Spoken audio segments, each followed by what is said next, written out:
Hey, Bobby. Good morning. Good morning, my family. I was just making my coffee, so I don't want to interrupt. But good morning. Nice to see you, Bobby, and everybody else. I like how Bobby works out during the show. It's touching. He works out to economics. Who else can do that? I hope everybody's well. I guess we're supposed to have a winter storm or some storm here. I got a text from Spectrum about there might be a power outage, and I'm looking outside. It's raining out. Didn't do anything yesterday, so not quite sure what that's all about. I just walked out of the gym, Professor. Oh, okay. So is this like in your house? You have a gym and you work out for the show, or what? That's nice. Anyway, you killed two birds with one stone. How is your digestive system? Are you feeling better? Yeah, well, you got to cook me. You got to cook me some bison or some buffalo or whatever. Oh, okay. Um, Sounds like a lifetime. Yeah, I go to my gym after, do my pool, and listen to communists. Funny, I saw the communist.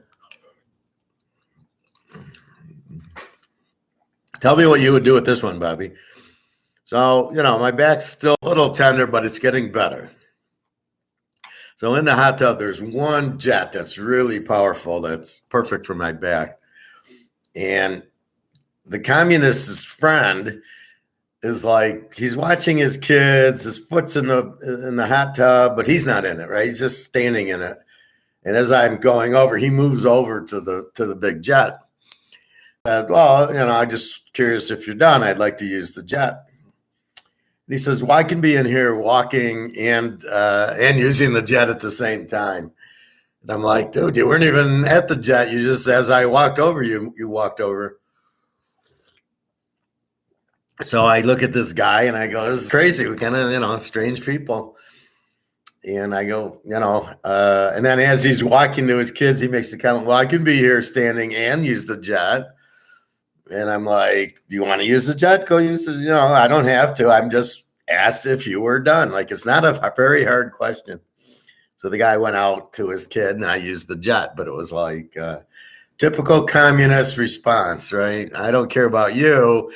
I'm not even really using it, but I'm going to stop you from using it. I actually stopped by the natural food store, but they're still waiting for the certain probiotics to get in.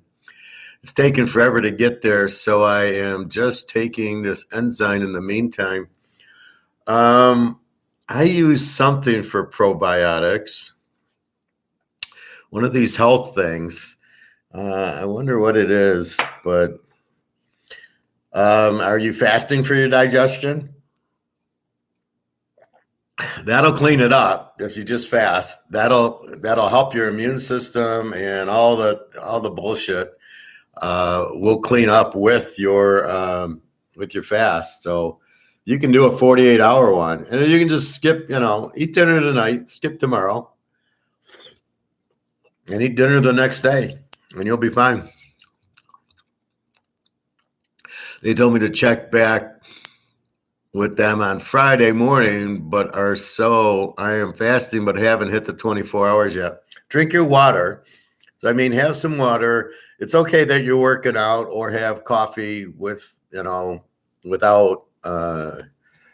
have coffee, but without the, I put half and half in here and cinnamon, and that's it. But drink a lot. And usually when you're hungry, it's because you need to drink. Where are you at now? You haven't hit 24. So at 18, the autography kicks in, right? That's what cures you, right? Is the autography. So let that kick in. And then, so 18, that's why I recommend, just skip one whole day. Because once it's in at 18, you're already there, right? It's like you've already gone 18 hours, or if you skip a day, it's 24.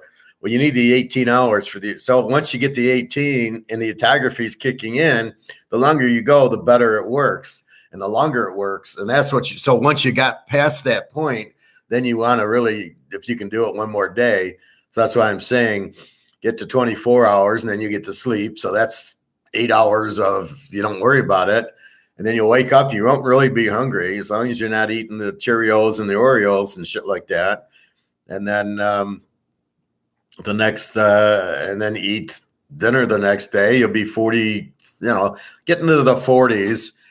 You'll slowly work it into the 70s and you'll really love it. I mean, once you get to that third day, like me, I could have stopped at 72, but it was in the afternoon. And I said, no, we'll go to 75. And it just feels good. I mean, it's like, it's healthy. It's like eating the avocado. It's not the best. It's not a chocolate sundae, but it's it's healthy and good for you. And so that's why in the dark chocolate and everything, which reminds me, I got to go grocery shopping. I need some dark chocolate. And I'm on my last hamburger, so I'm going to make an omelet with the hamburger when we're done. And I think I don't know what to get, a roast or chicken. But I usually get the Chinese's chicken, so that's Saturday. So we will see. You out the cinnamon to replace the sugar in your coffee? Yes, but not when I'm fasting. When I'm fasting, I don't want any sugar, so I won't put it in. Every other day, yes, I put honey and cinnamon in my coffee. Just a touch, just a very light touch of honey and cinnamon. I put a good part in. I've been putting cinnamon in my omelets. I'll make my eggs, so I put my pepper and my salt and some garlic in it, and then I'll go and I'll throw a little dash of cinnamon in, and I mix my eggs up. It tastes fucking good. The cinnamon has its taste. It's a nice sweet taste. I think the honey taste is probably better, but it's sugar. So you got to be, especially fasting, you don't want it because you don't want to turn off your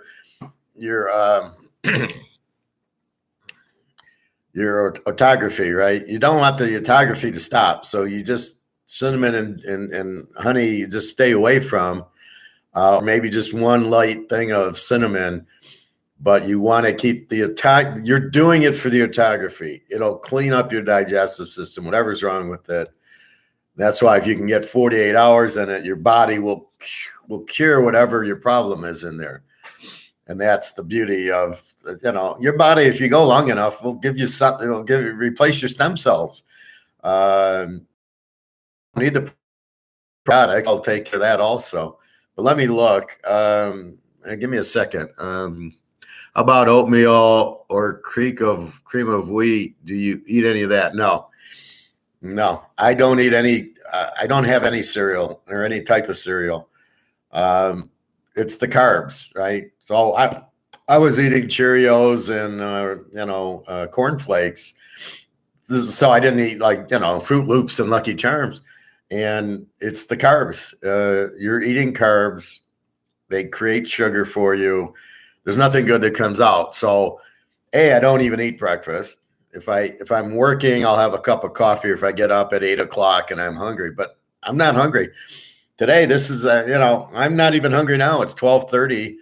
I got up at 8:30, read my girls' messages from Europe who are, it's obviously, by the time I get up, it's already 2 p.m. for them. And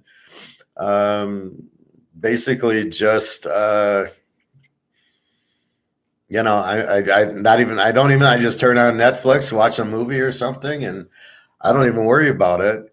That's the beauty of not working. You can just kind of relax and you're getting paid, but I need to get paid a little bit more. So that's the beauty of it though. I stay up late. I can sleep in, and then I do our class, and then I go do so it's pretty much a routine. I do the class, which is very good for me. And then I go swimming and that, and then I'll make dinner. I went to Big Boy to get out, and it was like, no. So that's why I go to the barbecue place. The Chinese place I would prefer to eat at, but the guy had a heart attack a few years ago, and they closed it. And basically, he they just do a carry out business. So I got to carry it out. So that's why I go Saturday. It's about 20 minutes away. I go get it. You got to wait 15 minutes and then 20 minutes back home. So Saturday's perfect because there's usually watching football. So that's what's happening there.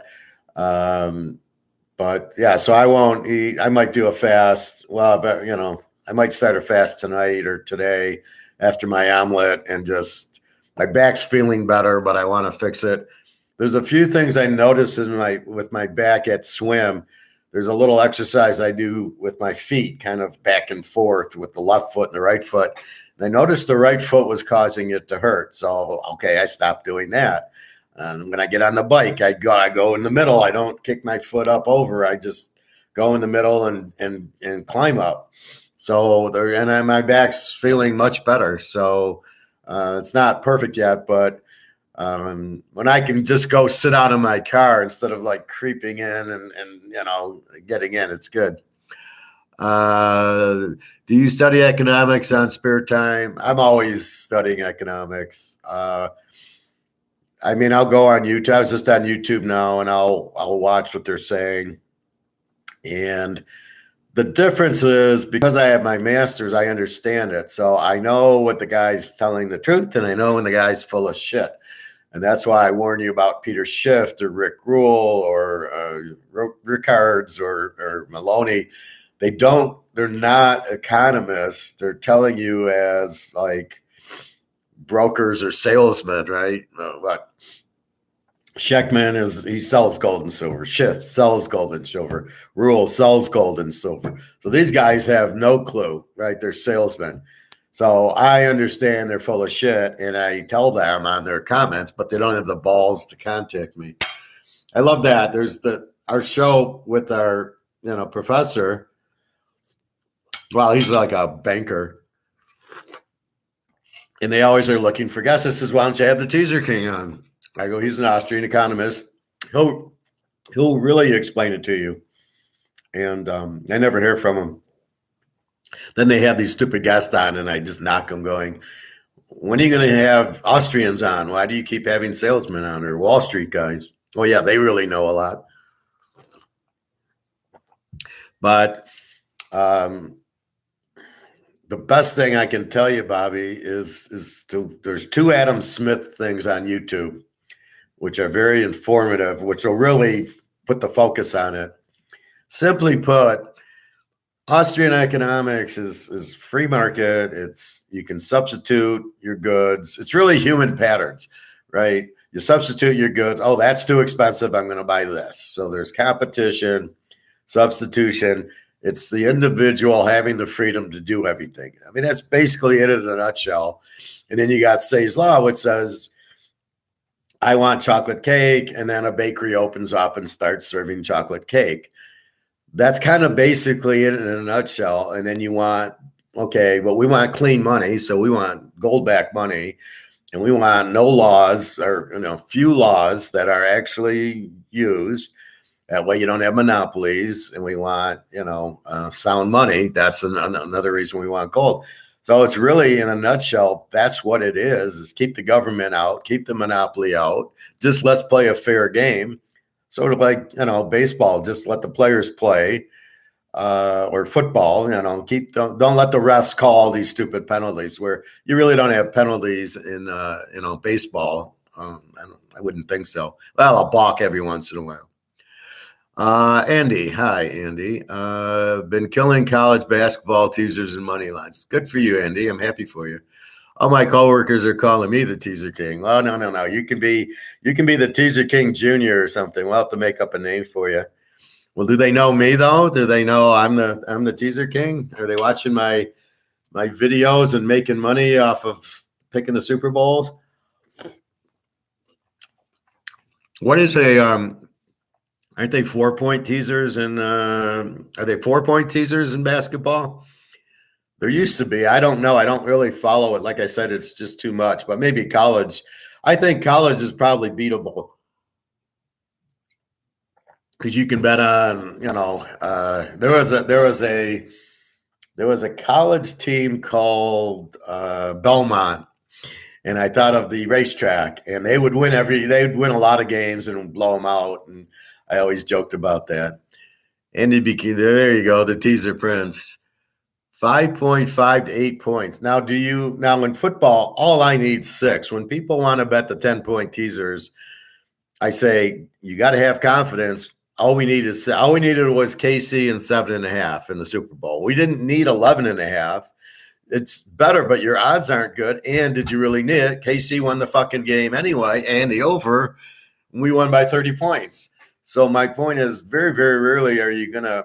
Do I need more than 6? Maybe once in a while a 7, because I want to get it under 3 or over 7. But I'm not playing an even up to 7. I might, if I play a 1, like we did. The Super Bowl is 1.5. We had 7.5. That's all you need. So it's maybe play a 9 down to 2. I can see that once in a while, but that would be it. NFL is the best sport to tease. I agree with you. Maybe college basketball looks like it could be. What are your odds, Andy? Are they 11 to 10, or are they? I know MGM's 13 to 10 at everything. They're ridiculous. See, I should have won another couple hundred on the Super Bowl at the MGM because I was there for poker, and the odds were 13 to 10. So I didn't bet the game, but I would have bet KC in the over.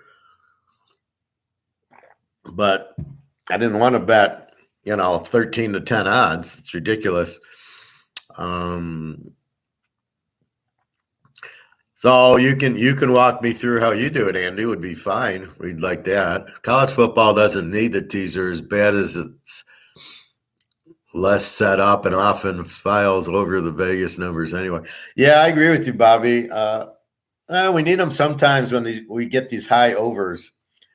8 points minus 120. 5 points is plus 120. So you bet a 2-team 5.5 point teaser, you get plus 120. We'll have to look into that. Even the 8.120 must be a good bet. So that's very good odds. So what are you looking for? How do you break your teams down, Andy? 3-team, 5.5. Oh, it's plus 120. Okay. And you play a lot of 3-teamers because they're just screaming at you, pick me, like I do.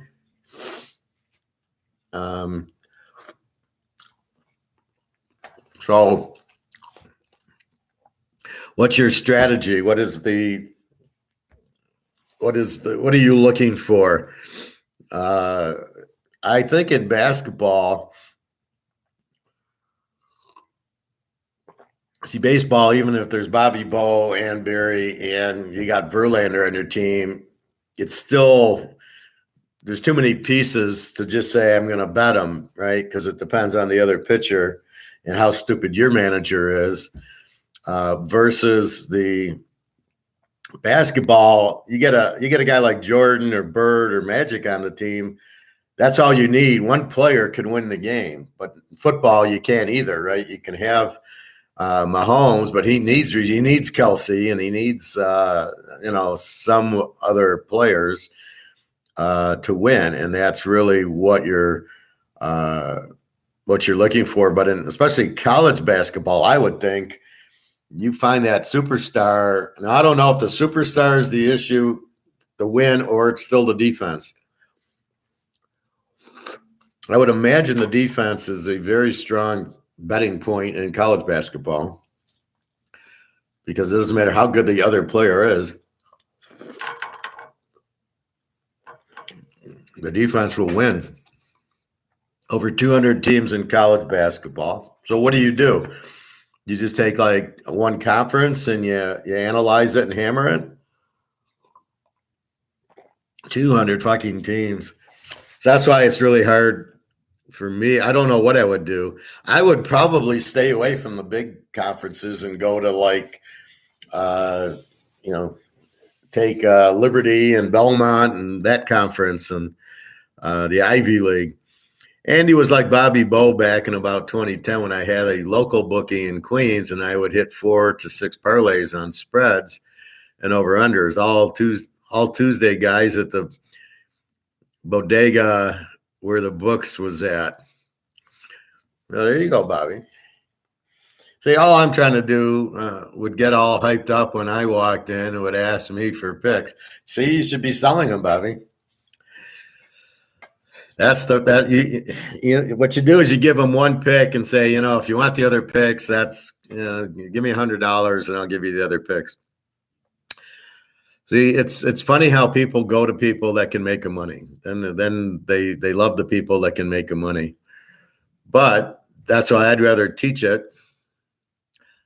You're not as strong. I was in the NBA. Well, the NBA is so hard now because of the rule, and then the guys sitting out and back to back, and there's so many bad players in it. I mean, before you could bet Boston, Bird and Magic, you can bet them and make a fortune. Now, who the hell is out there? I mean,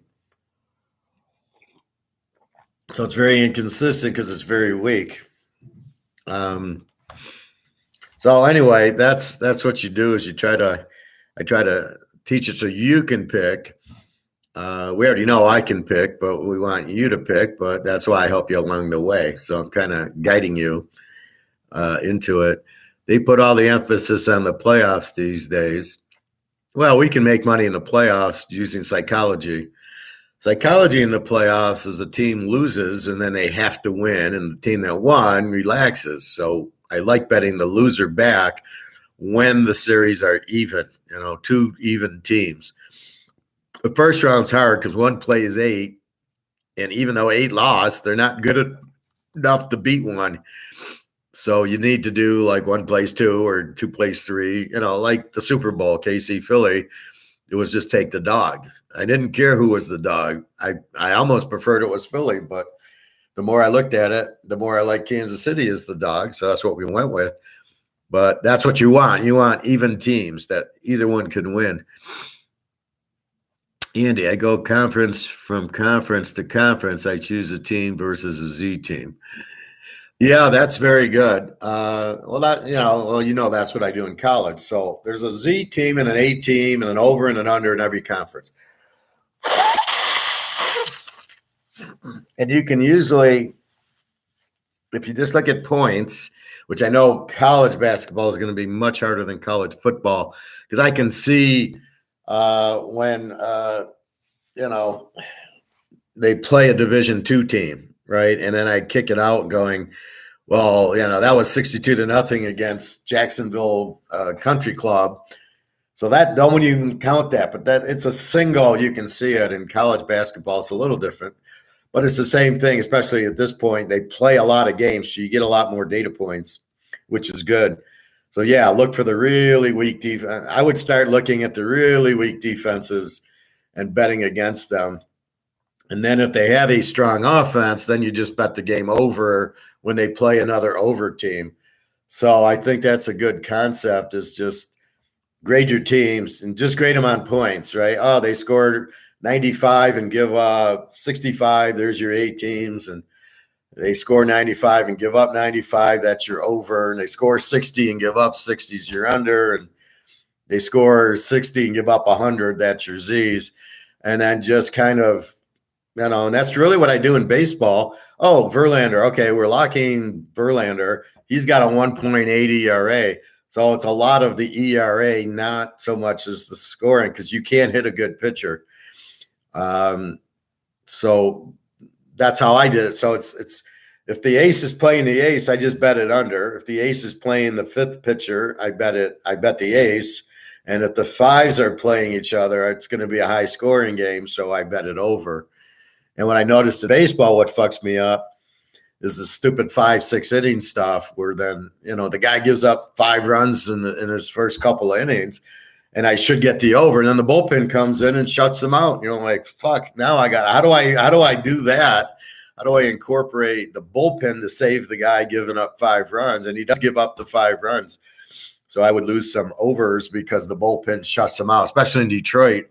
The bullpen was great, but, it shows you need the starters, and at the end of the day, you need 300 hitters and defense. Yeah, well, I did last year. just like I'm saying. So when Verlander pitched, I bet Houston. Yeah, no, I got. Yeah, I mean, I'll have baseball out there.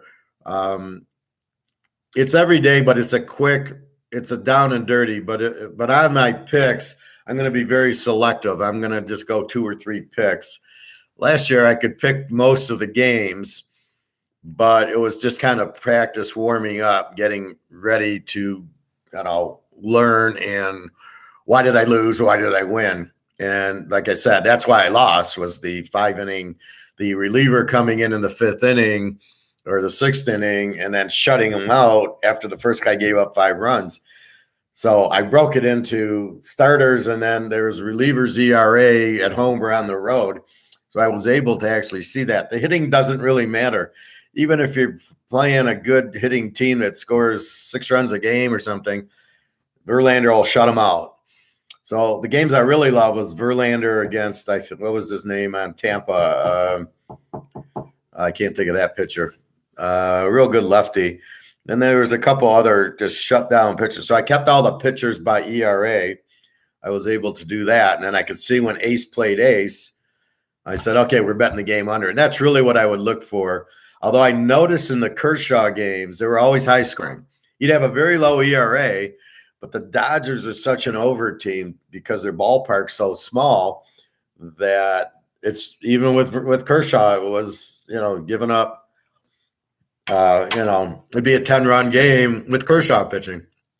Now, if I got Scherzer against Verlander, then I would really bet a lot on the under. And the under would be 7. Sometimes you had a 6.5 under. But again, you're looking at the strength. So in basketball, let's go back to basketball. That's what I'll take my time to do that. And I think I could do very well, especially maybe some tips from Andy is what are we looking for? Are we just betting against the Z team? Well, then it's fine. We don't care about the conferences. We'll just pull it. You go on Yahoo College Stats, and you can pull teams and individuals. You don't care about the individuals too much. You care about the team. And then you're probably like in the NBA, you're probably looking more for unders because all of a sudden LeBron won't play, but you don't know it. You made the bet and it's an hour before the game. Oh, LeBron's resting. He's doing time management or some bullshit thing they call it. So I think what we can do in basketball in college is just, here's the shit teams, here's the Z teams. And when they play, we'll have it just like we did college football, right? UCLA over USC. When they played, it was an 80-point game. The over-under was 65. And that's why I teased the over, Bobby, is the 65. I did make it 60, right? So I thought that was beneficial, although I don't think we needed it. Maybe 1 in 10 on our overs with those type of teams. Arizona State, Oregon, Washington, USC, UCLA, Utah, were pretty much all overs. They were just loaded with the over teams unless they played Washington State, and then it was an under bet with their defense, or Iowa State. So usually I didn't need, it was just an over bet, and then it was what's the line, and if the line was really, really high, I might tease it. But I think that we can look at that with college basketball. So we could play a 3-team 5.5 plus 120. I don't think that would be hard. Is 5.5 a good number? I remember it used to be 4. Does that really help you? Do you go from 2 to 7.5, and does that matter? Because you score so much in basketball, I don't know. But I think in an over-under, it definitely would matter. That would be huge to bring a low-scoring team and kick it up 5.5 points. I think that would be that would really lock it in. You're probably in a good number anyway. We know how bad Vegas is at doing numbers. But that'll be an interesting. Let me look at college. I'll look at it this weekend and just wrap it up and just get the teams. And then from there, we'll go with the other. Um, so if we go into stats, well, let's take a look at it now.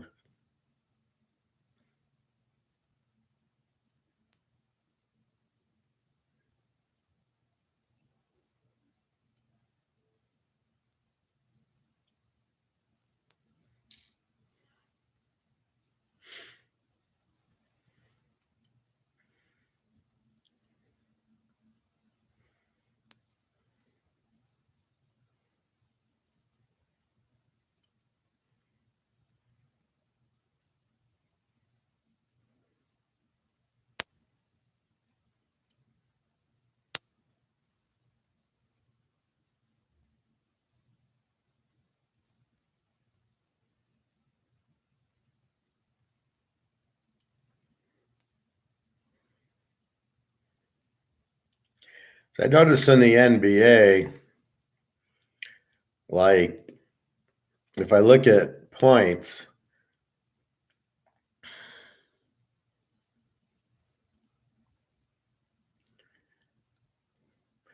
like the best team scores 119 and the worst team scores 108. There's really not that much there. And the 119 team. So I don't know anything about NBA. Sacramento would be my over team at 119, and then Golden State, provided whatchamacallit's playing. And then Steph Curry. And Miami and Houston are the worst defenses. Miami gives up. Miami only scores 108, and Houston only scores 109. So they would be either under teams or, well, they're not Z teams, but they'd either be an under team or maybe a weak, well, they'd probably either be an under team or a B team. But when I look here, like Boston, they score 117, as does Oklahoma City, Golden State. So those are your over teams pretty much. We can spot. So let's go into college basketball.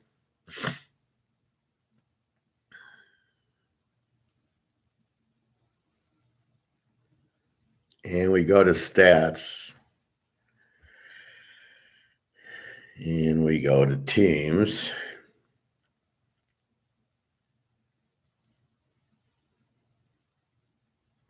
Don't get fooled by this. So you start looking at last 7-day leaders, and it's totally meaningless. People, well, they're hot, they're this, they're that. Who did they play the last 7 days? Did they play one game or three? And who did they play? Did they play Z teams or did they play A teams? That's why it's misleading. You really have to know who you played, and it's not enough information in basketball. It's probably one or two games. So you're better off with the team leaders. So if we look at the team stats for all of Division One, Gonzaga, 87 points. So they're either an A team or an over. And then Oral Rogers, Toledo, and then Southern Utah. How many people are you betting on Southern Utah? They score 84 a game. So then we go down to the bottom, and there's four pages. And the worst team, is this the worst team? Is Davidson, scores 70, and does Colorado. So the best team, 87, 88, and the worst team, 70. So there's a 17-point gap. But like here, Georgetown, Colorado, they really suck. 70 points, 6 points a game. So these are very bad teams and under teams. Now, we don't know if they're Z teams. So let's switch to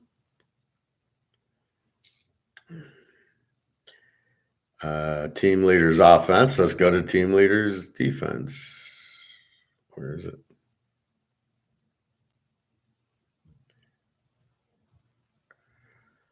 How do I get to the defense?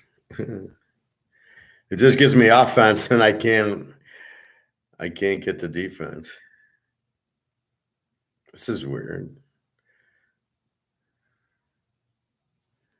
Where's my team leader defense?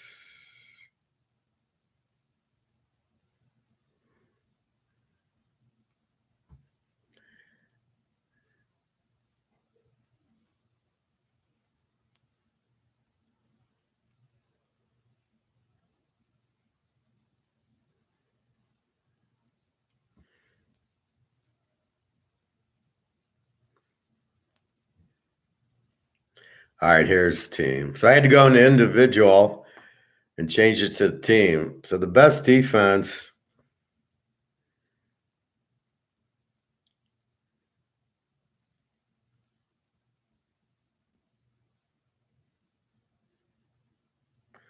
I gotta.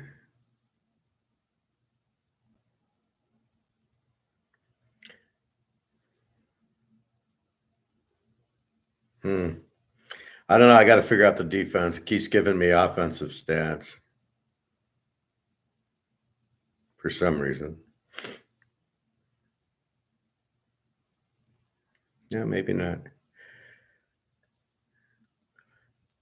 So the best defense is Florida A&M 54 58 and California at 58. So those are your best defensive teams. It's funny because it had Gonzaga at 87 for defense also. And I'm like, well, I must be in the offensive thing, but it's let's see what I got. So I got Gonzaga, Oral Roberts. I don't know what I got here.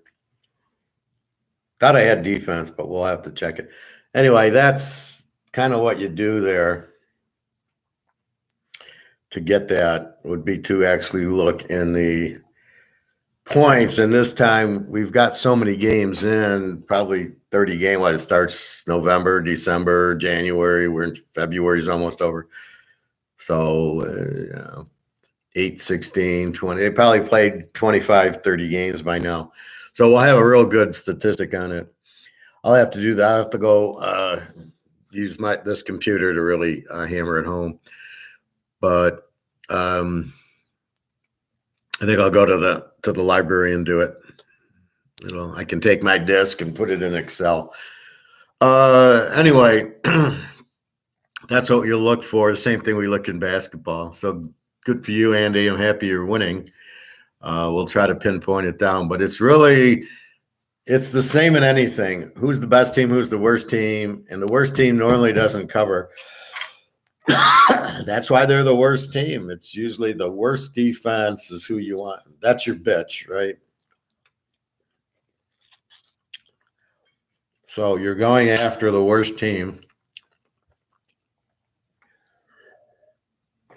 because they're the worst team. They're basketball. If you have a real superstar, you're probably going to do well with it.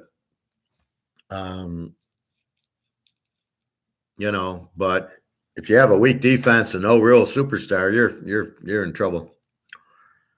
You're not going to do a lot. So let me study some. Let me hit the library later on the way. It's really close to swim, so I can kill two birds with one stone. And that's what we're looking for. So now, do you bet strictly? I don't know if Andy's still on. Do you bet strictly teasers then, Andy? 5.5, or do you look for a line? Like football, we're trying to get under 3 and over 7, and over 10, or under 10, depending on which direction we're going. But is there a mark that we do in basketball, like getting over? Because to me, I don't know that it'd matter. I mean, if you had 5.5, if you're getting 2, you got 7.5. Does that really matter? And then there's that crusher at the end when the guy hits the long 3 that he doesn't. No, it's a meaningless shot at the end, and the guy hits it and it kills you, or the guy misses it and it kills you. You needed the points. A quick Vegas story. So I was married at the time, and we were betting. I was watching Boston on the West Coast. So we were there probably a week. And Boston comes and plays the Lakers, and they play the Clippers. And they go up to Sacramento. And it was just after I think they played the Lakers like Tuesday night, and Wednesday was at Sacramento. And who's on Sacramento? Danny Ainge got traded there. And Boston's laying 1.5 or something like really, really suspicious.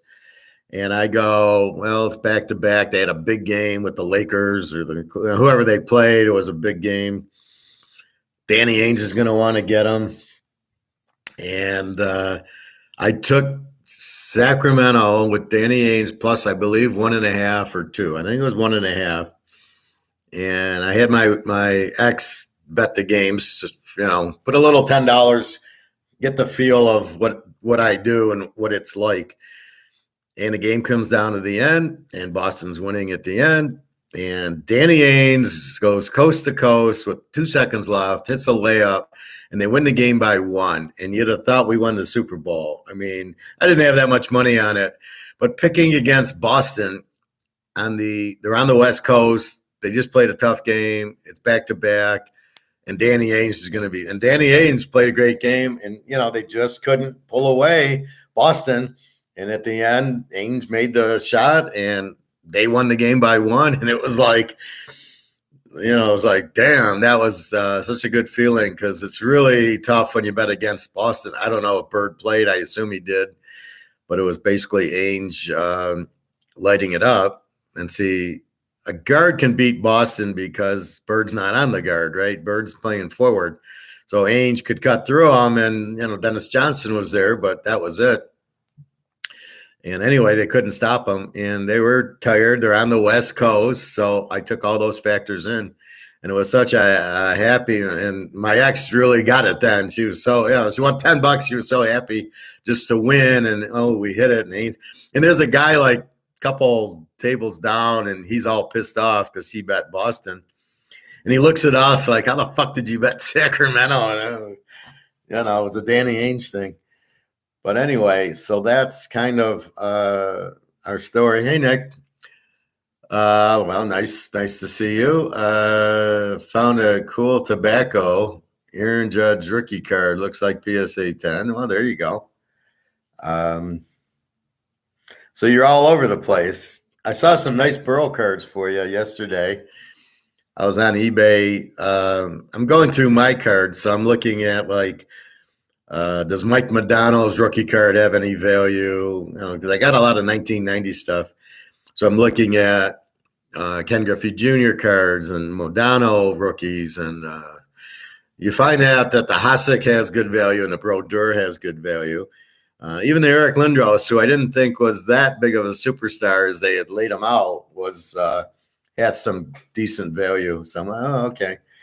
And I saw like a Burrow came up. I love how you're doing 1991 PSA for, Ken Griffey Jr. and up pops Joe Burrow and Mahomes. And they had some good rookie cards that, weren't really numbered. One of them was a real nice one. It was like $150, but it was one of these shiny ones. And then one was just his regular scorecard in a Cincinnati uniform. It wasn't too expensive. These are PSA 10s, so take a look at those. Yeah, looking to stack up on Burrow at the card show. Prices seem to have dipped. Well, there you go. And they probably went up for Mahomes. So this is what I'm warning you. Wait till after. Now, wait for the Mahomes to drop, but go get your Burrow. And then later you get your Mahomes. Once everything happened. But you got to look at the shit hitting the fan in the economy. And, the prices should really drop, I think, because, well, I don't know what they're going to do. The demand will probably go down because I'm not sure if people are getting out of money to go into baseball cards, although that's certainly an option, as I tell you, to get your Mantle cards, your Mays cards, your Bobby Bow cards. I'm certainly telling you to do that as buying an asset. So that's certainly one thing. I would still buy silver as much as you can because it's $25. That's going to be at least $1,000. And once all the shit hits the fan, it'll be much more. You really think Mahomes will drop come summer? I feel like sellers will still keep prices high because people will have demand for him. Media keeps praising him as the next Brady. Well, what I think, Nick, is people will need the money. So if you go to a card show and you set up the booth and you're the seller, right? And I've done that before. And it's really a cool thing to be on that side of it as opposed to the buyer. And you'll find that 99% of the people setting up and are selling need the money. That's why they're doing it. So if they need the money, they're willing to deal with you. So that's what I mean, especially not graded ones. So you get a real nice, looks like a very solid mint burrow card. It's a rookie, it's a score, it's a flair, whatever they have now, tops. Then that's what I say. He needs the money. Even the guys on eBay, if I put a card out there, I need the money, so I'm gonna, sell it, right? Well, no, I don't really need the money on eBay, but I'll do it. But if I open up a card show, it's more or less I go to buy. I set up as the dealer to buy because the kids who want to sell need the money, and you can see some pretty nice cards. But again, I'm the only one who loses as a dealer because I'll spend $500 on cards that I'm like, oh wow, I can get a real good price on them because I'm the seller and I got to be able to make profit on it. I love that line. Well, oh, you got a Bobby Bo rookie. Well, I need to make money selling it, so I can only give you like 20%, and they'll go, oh, okay, yeah, here you go. But that's what I recommend is that that's why the same reason I think the stock prices are going to crap and the housing prices, people will need the money and all they can do is sell their assets. And that's why they're going to, do the house, not if it's their only house, unless they just can't afford it or their stocks. So they'll definitely dump 100 shares of Microsoft and get money out of it. And so they're just going to sell, which is going to lower the stock market. That's the real problem with the stock market.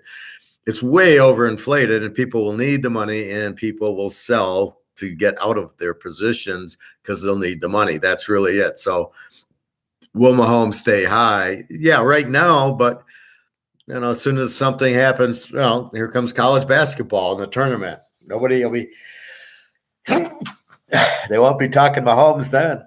So keep in mind the Super Bowl is a week ago, so it's still there. Bobby. Professor, do you think it's easier to sell assets online? Wherever you can find a buyer. I don't. eBay, I mean, there's stuff that you need to sell online. If I sell, let's say I got a Bo Jackson rookie and it's $300. I get it graded. It's a 10, da, da, da, da. Well, how am I going to sell it? I can't go to a card show and try to get 300. Because the dealer's not going to give it to me. And I have to be the seller. So I either go to the card show where I set up the table and put the Bo Jackson down and I say I want 300, or I go on eBay where I can specify and people looking for Bo Jackson rookie, probably like Bo Jackson, he'd go on and he'd go, yes, I'm going to filter. This is what I want. So like if you wanted a Bobby Bo card, you're going to go on eBay and go, I want to see Bobby Bo card. And then you'll buy it, but you can't. And it's an auction, right? So that's the best way. And probably you'll make the most money doing one of those, take the best offers. So you'd put it out. If it's a $300 card, you put it out at $350 and say, or best offer. And they look in the other auctions. They all got about 300. So they offer you 300 and you're fine because you're fucking around on purpose. You're seeing if you can get 350, and if you can't, then you get the 300 and off you go. So it's clearly the best way to sell, I would say, gold and silver and the sports cards is on eBay where people specifically are looking and they'll buy that card, right? In a card show, you can't sell to sellers. They're not going to give you anywhere near, 300, they'll give you 2. Okay. eBay, you'll get you 3. You run your auction and you just hope somebody's looking. And that's the problem. There's so much competition. Do they want Burrow? Do they want Mahomes? Or are they going to want, Bo Jackson? And that's the hard part. But I would say something like that on eBay, I would sell, or your coins on eBay, actually. Yeah, Nick, you might want to grab Mahomes sooner rather than later because it will go even higher this time next year. Well, yeah, but we're not talking about buying it right now, Bobby. We're saying wait till the summer or something. And then let's see if the financial crisis happens. They'll be giving them away. Nick, actually crazy how young some of these kids have such incredible collections and they know how to barter. Very interesting to see them bully older sellers. Um, well, if they know, uh, if they know what if you understand the seller's there, he needs money. You're not necessarily going to bully them, but you can basically. These are young kids are buying, and they know how to barter. So I assume they're buying. Some are as young as 10. Uh, That's interesting that at 10 they must be like Bernie Madoff's kids or something. I like the idea the professor talked about yesterday about if us selling shoes called the Bobby Bows. Oh, there you go, Bobby. That's a business. But I'm teaching you how to do it. A, is there demand? B, what's the price that you can get for them? What's your costs? Can you even go into business? And you want to make 20%. And you got to have one of your buddies wear them so everybody go, oh, cool. Look at Tiger Woods is wearing the Bobby balls. Well, he wouldn't. He'd have to wear Nike. But let's say it's Durant. Kevin Durant's wearing the Bobby Bows. All the kids will buy the Bobby Bows then. Nick, have a friend who is friends with a decent NFL tight end, might get a lot of cards for him, sign and send to PSA to grade. Well, look at the value. You're saying so he gets his buddies to sign them? Yeah, I mean, if there's good players, certainly. Some are selling cards. Most are mommy's, daddy's money. Yeah, card shows in a rich area. Well, if they're trying to sell cards to the self, so if somebody came up to me, a 10-year-old, and says, I have a Patrick Mahomes card, and I'd go on eBay and see what it's sold for, and maybe a Beckett and see what it's on there. But I know I'd rather go with eBay than Beckett. And I see it's $100 card, and the kid comes up, I want 100. Oh, well, I'm sorry, I'm a seller. I'll give you 50 for it, and that's it. Now, if the kid, see, it's only good if I really need and want the card, and it's the only one. Then he can kind of bully me because I need it. But I'm the seller. I don't need any card. I'm trying to sell my inventory to get cash. I'm not there to really buy. So there's nothing he can bully me with. Even if he has a nice Mahomes rookie and it's $300, the best I'm going to give him is maybe 200, and it's only because is it graded or not? Is it gem mint or not? I'm going to look at the card, like when I went to Dick's Sporting Goods, or it was one of these Foot Lockers or something, and I saw the Mahomes 50 count, and it wasn't graded, and I graded it, and I go, yeah, this looks gem mint to me. And it was in a magnetized screw thing. So you put the card in and it's magnetized. So you don't need to screw it. And I see it's on the back, 50 count. And I go, how much is it? He says $50. I go, here you go. No, it was probably 50 in Beckett, but he didn't realize it was a PSA 10. And a 50 count Mahomes is probably worth, I figured, at least $1,000. So I was like, yeah, here's 50. So if you understand what you're looking at, and then see where he's getting the prices at. But yeah, with mommy's, daddy's money, I'm wondering where 10-year-olds getting the money, but then where the 10-year-olds getting the balls to talk to the dealer like that. But see, I think people will need to sell. See, we're buying gold and silver, and so when the shit hits the fan, then you turn in an ounce of silver and you get $2,000, and you're like, okay, I can eat and pay rent and do. And if they don't have gold and silver, then it's, what do you got? You can't sell your house theoretically because you need a place to live. So you sell your jewelry and you sell diamonds or your paintings. or your baseball cards. So you're selling an asset to get money to pay your bills because now this isn't worth anything. But you got to be careful what you're getting for it. So you got to wait for the new dollar to come out, which probably won't have a value either because it probably won't be that. It probably won't be backed by gold. But yeah, when you're the dealer at a show, you're the seller. You don't buy at Beckett. You don't buy at eBay. It's 50% because your line is, well, I got to sell it back, and I'm not going to get 100%. I'm probably going to get 75% of Beckett, so I can buy it from you for 50%, and that's basically how you have to see. You have to use psychology in all areas, right?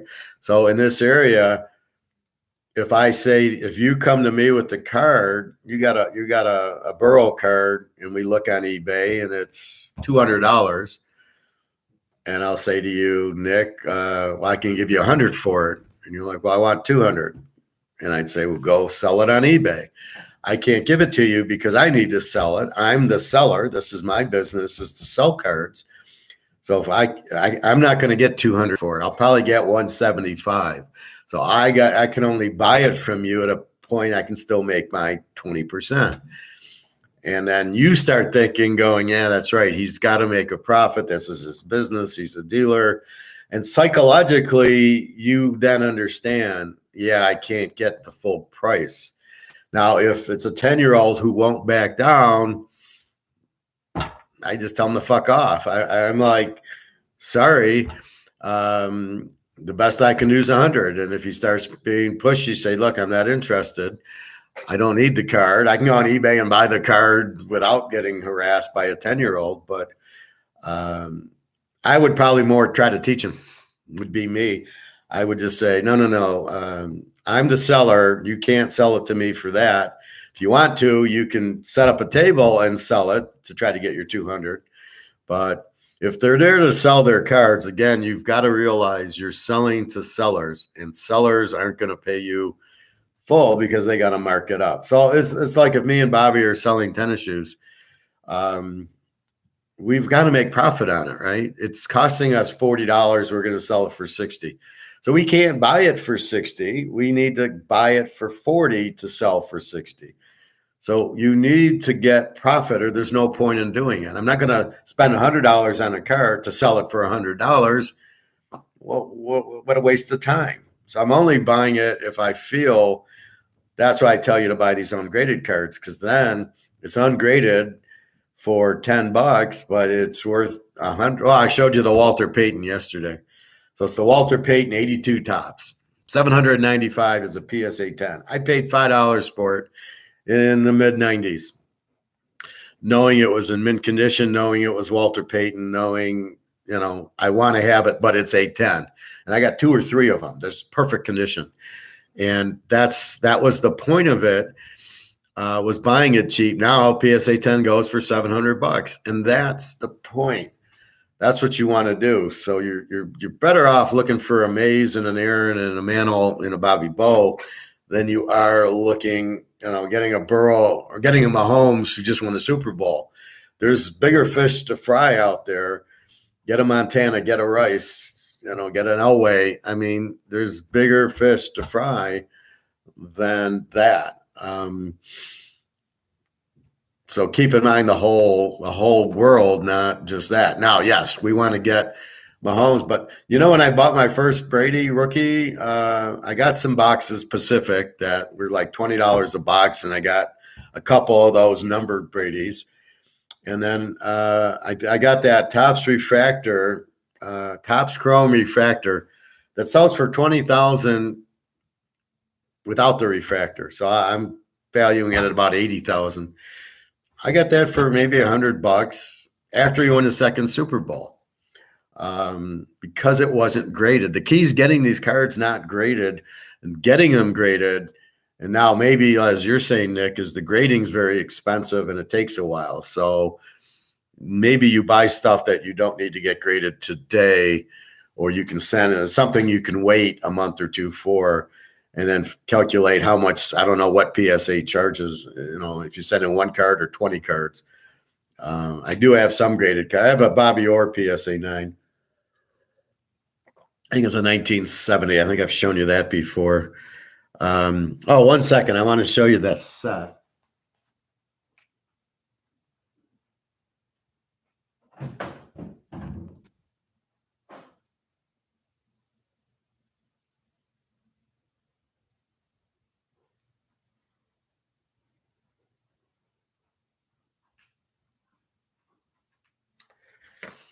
All right, I was talking yesterday about the yellow hoops cards.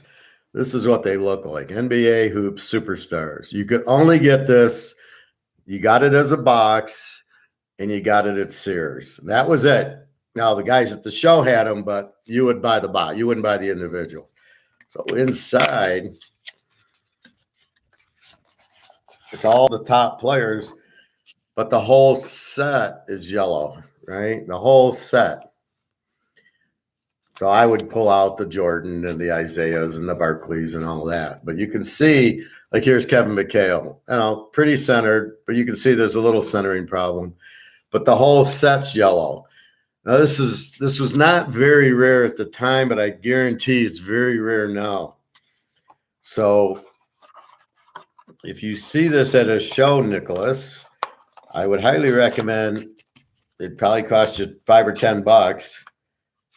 You pull the Jordan out, it's $1,000 as long as it's mint. Then you got Magic and Bird and Isaiah, and I think no, this is 89. So you're going to get a Robinson card, Elijah one, Ewing, the whole thing. So that's what these are. These are the yellow ones.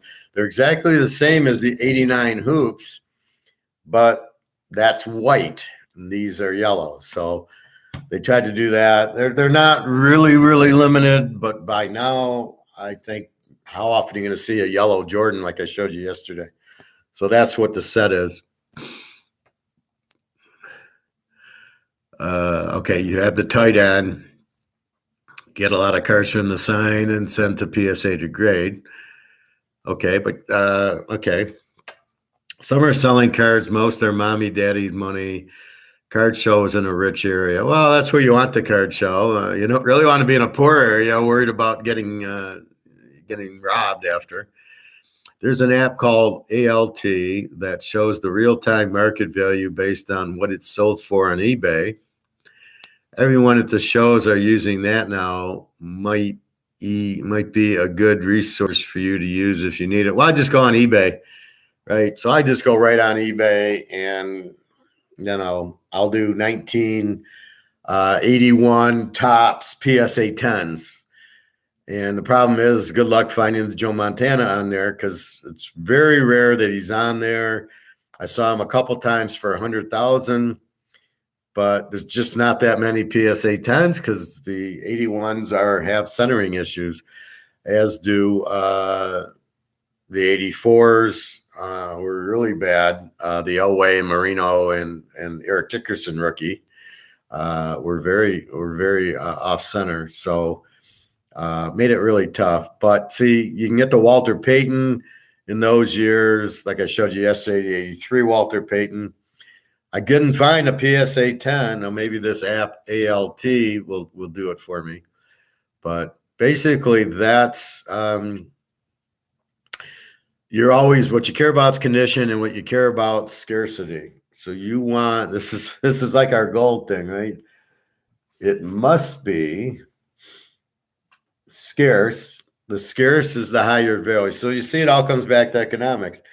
If it's limited, it's worth more than if they made a ton of them. So that's why you want the 50 count, the 25 count, the 100 count, or the rookie card, where it's just heavy in demand, or like the Brady refractor that I have. That's what you want, where it's just limited. They didn't, obviously I haven't seen any Brady Topps Chrome rookie refractors. I see the Topps Chrome card, but I don't see the rookie unless they're not 10s. Because I always search by 10s, especially once you got into the upper 1990s, they didn't have the centering problems anymore, or Upper Deck never had centering problems. This was a Topps Chrome, which was beautiful card, very unlikely to have centering problems. So the 10s are easier to get because the early 10s in the 60s and 70s, the centering was horrible. Even the 86 Flair, the centering was horrible. So again, it's got to be acceptance, and it's got to be so it's got to be scarce and accepted. That's what you're looking for in sports cards, and that's why I tell you get the high demand ones. So get the Mahomes, get the Mantle, but see how it works in sports cards. If it's get a Brady, a Jordan, a Mahomes, get a Mantle, and a Bobby Bob, of course, and the price is through the moon, right? But why gold has the same demand as Mantle? Why isn't the price for gold high? So if you ever need to explain gold, it was 35 an ounce in 1971. We got off the gold standard, and now it's 1900, 2000 an ounce. And it's still an ounce of gold that hasn't moved. And then most people understand that. And they go, oh, yeah, okay.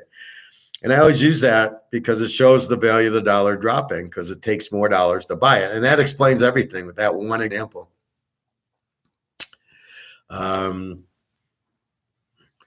Well, yeah. So what Nick's saying is some are selling cards, some are buying cards. They open the pack, they see, Aaron Judge or Mahomes or Burrow, and they look online and they see it's selling for $100, and the kid goes, "Oh, great, I want the 100." I used to do that. I started in 1990 or so. Well, we got married in 1990, so it was probably 92. Because when we got married, I wasn't into cards, and I got my master's in 95. And we should have been buying gold hand over fist. But ironically, my stumbling on the Montana and Rice rookie cards and Peyton, if they're 10s, are worth a lot more than what gold would have been. So funny how I ended up in the divorce getting the cards, and we had like 2 ounces of gold. So I kept my gold, and I had a half ouncer. No, I think I got 2 quarter ounces. She got the half ounce. So it was stuff like that. But we didn't get a lot of gold. We went to the card shows, and I really didn't know about it till 95. I just never was thought about gold. When we got married, we had a lot more money. We were buying a house, so you had other interests for your money. Now I have money, it's go buy gold and silver.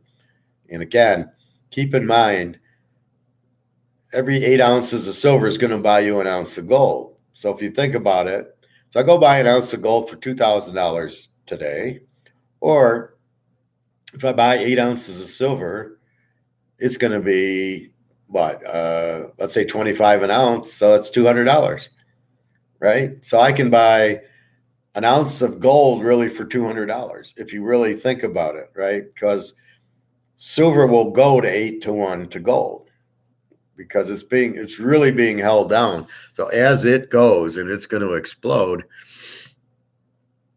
as it goes, then think about it. You're buying an ounce for $200. You still want to buy a few ounces of gold because still you're getting it for 2,000 versus 30, 40, 50 grand. But the more silver you buy, here's eight ounces of silver for the gold. And a coin dealer will take it because he knows it's silver and it's, the gold's how much? Okay, here's 8 ounces of silver for it.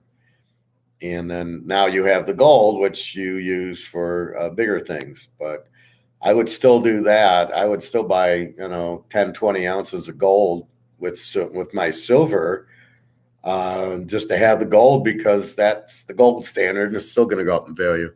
So keep your eye on that. But again, it's all competition. It's all substitution. I'm substituting this with gold. What can I substitute gold with? Once the shit hits the fan and this goes to zero, there's not a whole lot you're going to substitute gold for. It's probably the one thing right now they're competing with this, which is a joke because this is a piece of paper backed by nothing. It's, it's got to fall down. Um, so with that said, once gold hits, what's the competition? Just money backed by gold or gold. I mean, oil is not competition really. And nothing else is money like gold. So gold becomes the monopoly, which is what we're waiting for and should be relatively, I don't know. Let's see what happens by the summer. I thought after the Super Bowl, nothing's happened yet, but there's still a lot of volatile things. And then you have that. But anyway, back to the sports cards. So what you're looking for is something with a high demand. So why do you buy Mahomes? Well, he's hotly demanded. Therefore, the prices. So look what happened. What did we just say, right? Nick and Bobby, he's getting Mahomes, but the price is up because he won the Super Bowl. So the demand's up and the price is up. Everything but gold, where the demand's up and the price is being held. See, that's why I'm telling you, the demand's the same as it is for Mahomes, but the price is not where it is for Mahomes. It's far down. So this is the thing, is they're keeping the price. So I bring you the hypothetical. This is a really strong, you got to think about question. Would the demand for gold at 2,000 an ounce be as high if gold was 10,000 an ounce? Right? That's your real question. Because it's 2,000, you have huge demand because everybody knows it's so cheap and you can easily buy it. And oh yeah, I got $2,000. But if it was 20 grand, I would believe the demand of gold. I don't know that it would be much lower. It would be a little lower, but I think the people who want to buy gold are going to still buy it, right? Even if it's 20,000, but they're going to have to buy less of it because of the price. So at this price, pretty much anybody can really get it. At 20,000, now you're limiting people. So that's really, it was a good question at the hot tub. I met this guy, Luke. So I said, have you watched Cool Hand Luke? And he hadn't. I said, go watch Cool Hand Luke. You'll love the movie. So I'm explaining to him, and that was the question, is the demand for gold because it's 2,000 that high, or because everybody's running to get out of money and need gold to no, they need gold and they're going to buy it at whatever it's at. I think the demand would still be very high at 20,000, but you would buy quarter ounces, which would cost you 5,000 an ounce. So you'd be paying 5,000 for a quarter ounce or 10,000 for a half ounce. I don't think you'd buy the ounce. Now, the rich guys will, the central banks will. It doesn't matter to them. And that's why you have the inflation all over, is they're printing their money to buy the gold. That's exactly what they're doing. And that's exactly why there's the inflation all over. They're all getting rid of their money because they don't want to be trapped by the U.S. And so I was watching this show yesterday, some Wendy Webb woman, never heard of her. She makes all these conclusions. And she says all the rich people are now into altruism. And I go, what the fuck is that?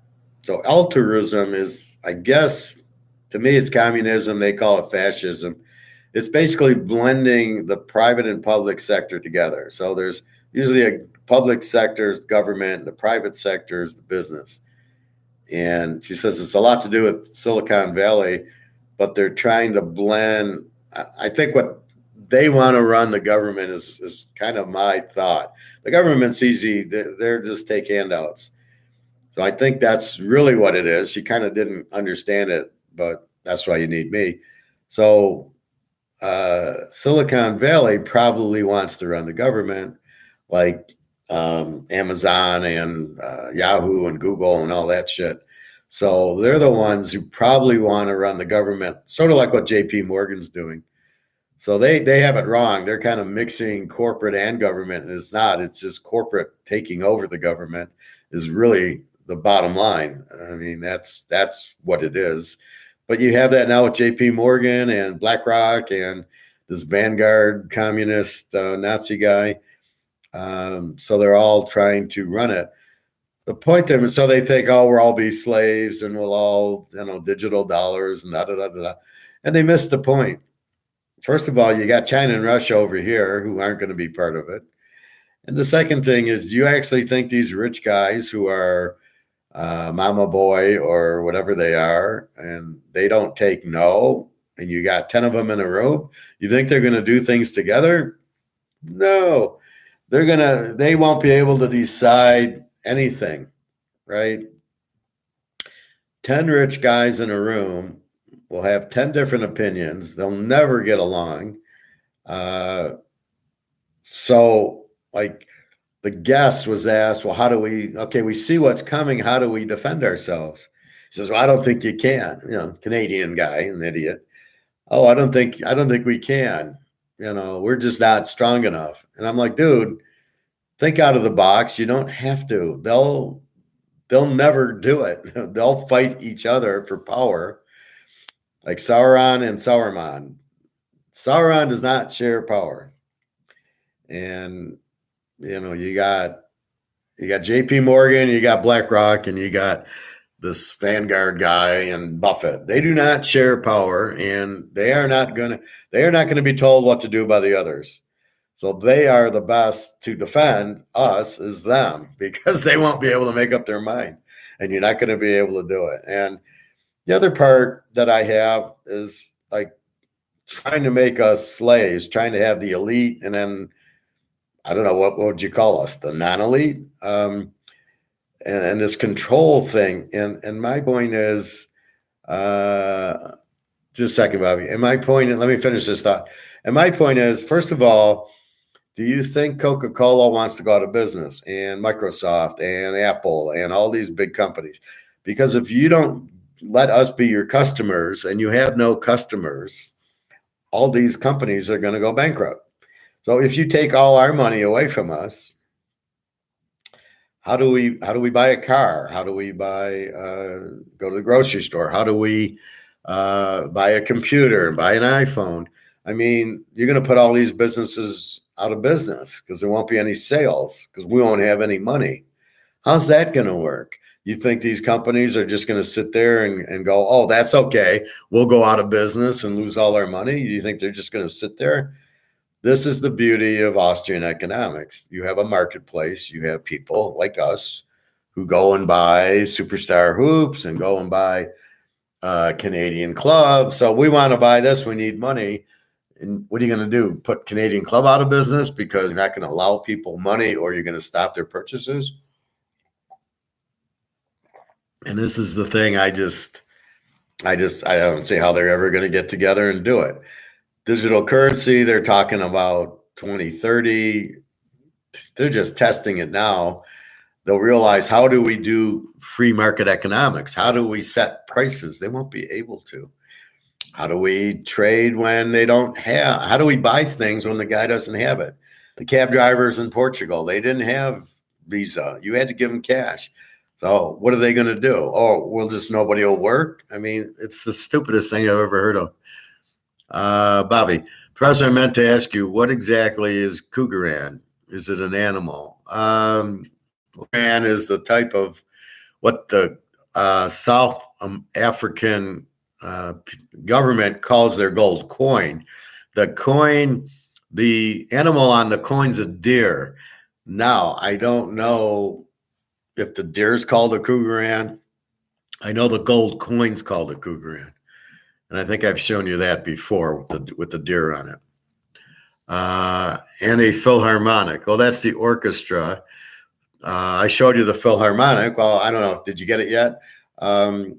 It's Austrian. So you have South Africa with their gold, Austria with their gold. So Austria decides, we put an eagle on ours. They put the philharmonic, the cello, and then the opera house on the other side, because that's what Austria is known for.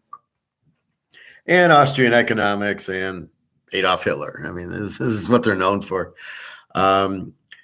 But a Philharmonic is the Philharmonic Orchestra. I mean, that's why they show the cellos. Maybe the cellos are one of them is a Philharmonic. I don't really know enough about that, but the opera house is on the other side. But it's just simply an Austrian gold piece versus the South African versus the kangaroo, which is Australia, versus Britain has what the queen on it, and Canada has the maple leaf.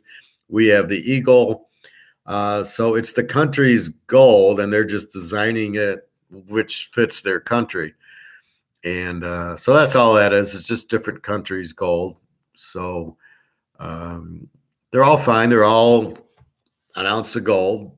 You'll do very well with it. Or the silver. I mean, they'll all be whatever. So silver's at $1,000 an ounce. You'll get $1,000 an ounce for that. Although I haven't seen a Philharmonic silver, but I would imagine you make gold and silver with it. So we have seen the Cougaran silver. I did get some of that, and I have the gold. And I haven't seen the Philharmonic. The kangaroo I have in gold just because I saw it, and it was a half ounce, and it's confusing because it looks like a quarter ounce. So when I'm counting my gold to make, okay, do I have my 50 ounces? I'm sitting there, and I'm always off because the kangaroo, I think is a quarter ounce, but I'm always a quarter ounce off. And then I go, oh no, that's a half ounce. And that's where I pick up my quarter ounce. So let me show you some YouTubes I was looking at this morning that I don't even watch. So first you got moron number one, who's sitting there. This guy who I hate, Rickards. He's a Keynesian, so I don't listen to him. What is he saying? The Fed and BlackRock, there's something bigger going on behind the curtain. We all know they're inflating and they want this. So what the fuck's he talking about? Then on Kitco, everything bubble will burst. This is 9 months ago. He's predicting, I don't like Kitco. He's predicting like $900 gold. He's, again, paper gold. He's clueless. Then we've got this one, which I really hate. He's saying 82% crash begins. I tried to warn everybody. So I leave a comment, go fuck yourself. I do not want to say that. So they will financially destroy all of us all. And well, it's because the paper's going away, right? Because everybody printed their paper to buy gold. It's basically what's happening. That's why you have this huge inflation. But I hate when somebody says, I tried to warn everyone. What the fuck is that? I don't sit here to try to warn you so I can say, rub it in your face. I picked the Super Bowl. I tried to tell you to bet the over in Kansas City. No, I'm giving you the game. You made a bet. You won. Great. I'm happy for everybody. But it is not so I can say I told you so. That's just when I really go out of my mind and pick a really strange college game and it wins. I mean, and I don't ever say I told you so. I'm happy that I had such a hard game and I picked it right. That's more or less what I'm doing. Isn't Kitco, the YouTube channel with the little Asian guy who often, yeah. Well, there's a few. There's also this woman. I'm finding this woman interviews people too, but she has some good questions. I watched but again, they don't get the derivative gold. And this is the one where the guy says, oh, well, it'll be a digital dollar and the inflation and they do say buy gold and silver on it. But yeah, the Asian guy normally does it, or this woman does it.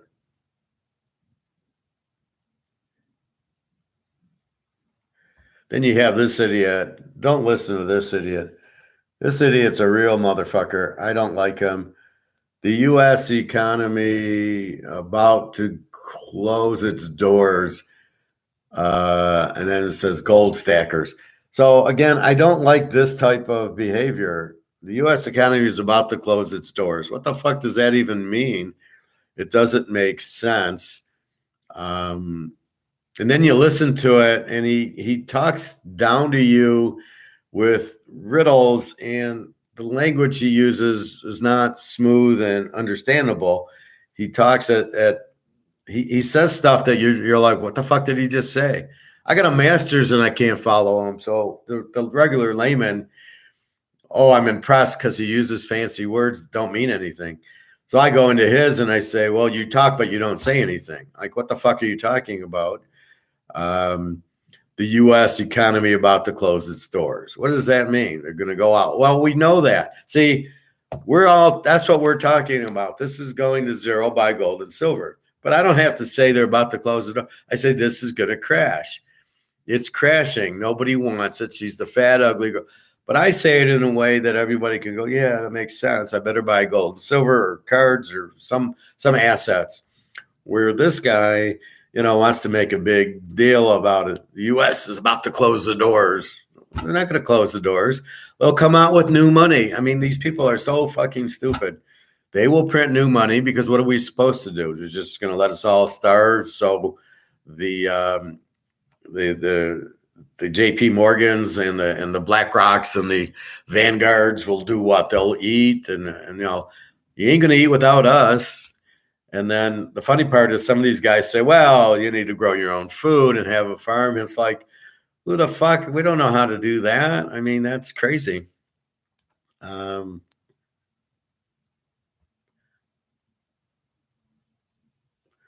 we have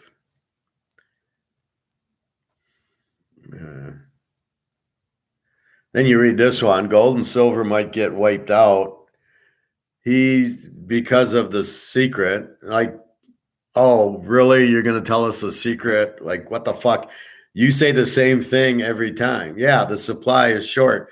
That's what he means.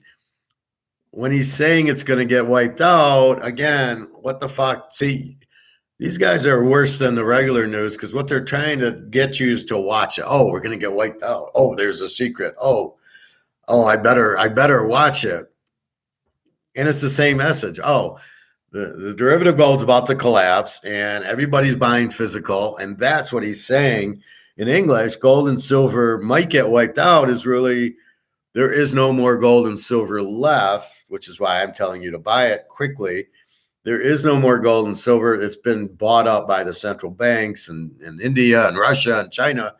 And that's what he's really saying. But instead of saying the demand for physical gold is huge. The supply is very short. It's going to be wiped out. And I go leave some really motherfucker comments on these idiots going, stop scaring people, get to the fucking point. You keep repeating yourself. You say the same thing over and over. Fucking grow up. And this is a salesman. This is what salesmen do.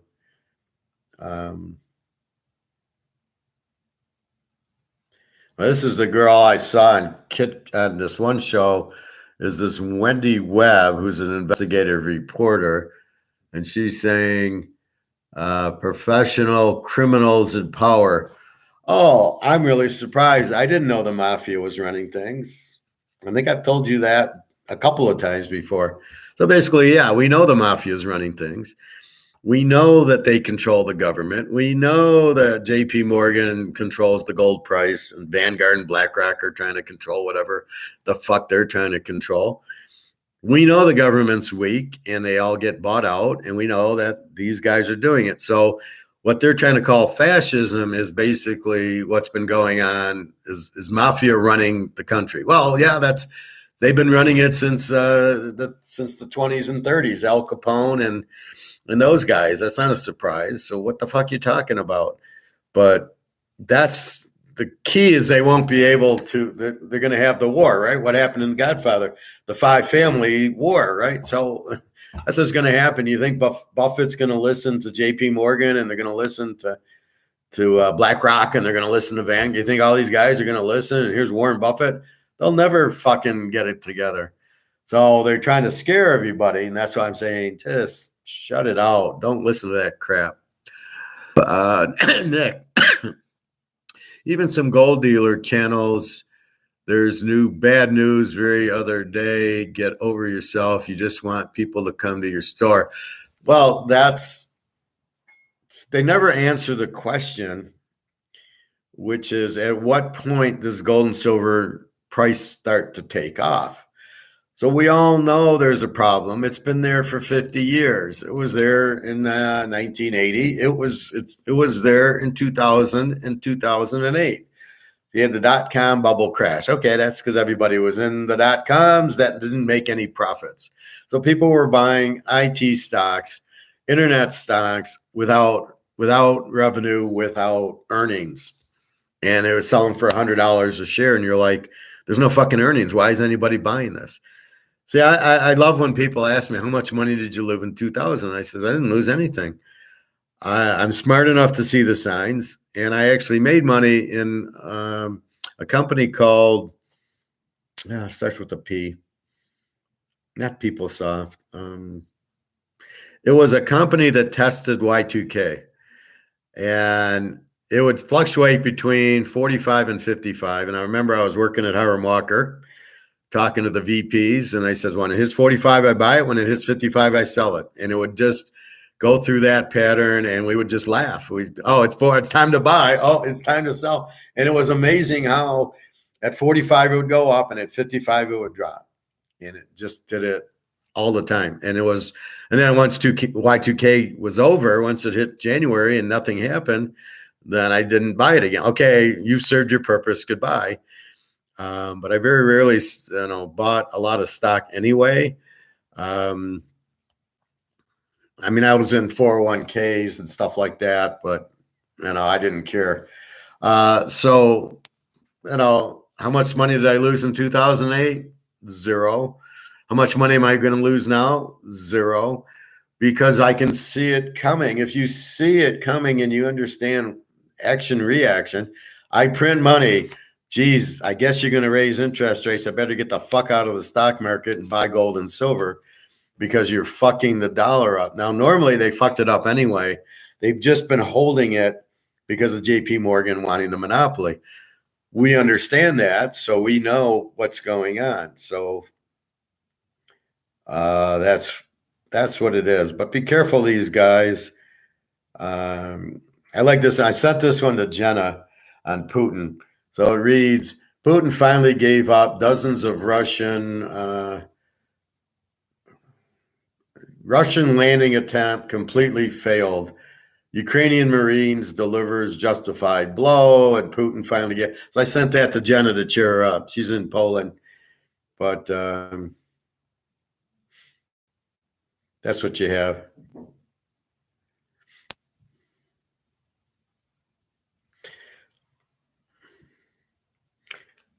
So that's kind of, to answer your initial question way back when, Bobby, that's what I do for economics. I'm looking at this to try to, but see, I know most of these guys are idiots, so I don't pay attention. And that's why I say you got to know who to listen to. All those guys I just showed you, you don't listen to. I don't watch them. I don't listen to them. If I do get on, it's only to leave a negative comment, and I always give them dislikes. But when my guys from England get on, that's what I'm telling you. Those are the guys you want to listen to, because they actually understand Austrian economy. These guys are salesmen who don't even know how to. That Sheckman says the same thing over and over. And Mike Maloney, he doesn't get there's paper gold and physical gold yet. He just came out with a book. Like, who the fuck would read your book? You don't even know what you're doing. You're not an Austrian economist. Who would buy his book?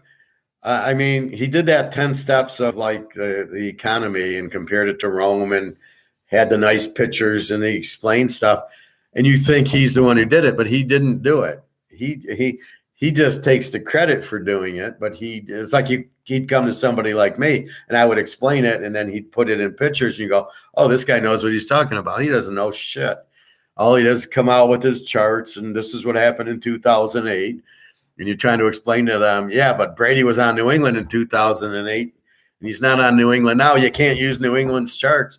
That's basically the point of it. You can't use 2008 charts to say that's what's going to happen now, because you've got the heavy inflation. You've got this going to zero. It's not the lead currency anymore, even though they'll still try to say it is. Saudi Arabia is accepting other dollars. So therefore, we don't even really need the real lead currency is gold. um, because nobody can come out with the lead currency anymore that isn't backed by gold. If it ain't backed by gold, nobody trusts you. You're going to trust the Russians and the Chinese. You can't trust the Americans because they're going to sanction you and raise the interest rates on your debt, so the debt's more expensive. That's what he's doing. Powell's raising interest rates on the debt of people that owe us money for our dollars. That's what it is, because people need dollars to trade. Because, as I explained, so I'm in Switzerland, and we need money for the Bobby Bow tennis shoe that we're going to open there. We need to buy shoelaces from Europe, right, from Germany. We can't do that with our Swiss francs. We have to buy US dollars to buy the euro to buy our shoelaces. So we have to buy dollars so we can trade it. And that we owe them. That's the whole point here. So as you raise interest rates to now 5% on the Fed funds rate and all that shit, you're killing me, because I bought the dollars at 3% and now you're raising it to 5%. That's really what's happening. And so everybody's like, fuck this. We can't afford it. We don't want US dollars. But the problem is, who do we trust? And there's nobody we trust, right? We're not going to trust the Russians or the Chinese or any other, Brazil, Argentina. We're certainly not going to trust them. So we don't trust any of those people. Who do we trust? The only people we can trust, gold. Gold and silver are the only people we can trust. Hence why all the central banks and Russia and China and India and Saudi Arabia and Iran and all the boys with money are buying gold, because it's the only one they trust. They don't even trust the US dollar. They don't want to be sanctioned. They don't like the high interest rates. So they're like, it's like being on a girl who orders the $20 drinks. You're saying, fuck you. Stop buying $20 drinks. And so you see she's just really there to take your money. So you don't want to deal with her anymore. I'll go to the Ukrainian girl. Thank you very much. And that's what it is. They don't trust the dollar. They don't want to be sanctioned, these high interest rates. And basically they run to gold. And that's why everybody's running to gold in real world terms, in English for 10-year-olds. That's why. So people are buying gold because it's the only thing they can trust. It's the only competition to the US dollar, and it's the substitute. And if you're going to hold the prices down, which I question the real motive of the derivatives, is it so the US don't buy gold and have to take the dollar because JP Morgan wants to keep the monopoly going? Or is it so all his friends, all the central banks throughout the world can buy it cheap, and China and Russia can buy it at 2,000 an ounce, when they all know? I mean, I'm going to ask this question to Bobby and Nick.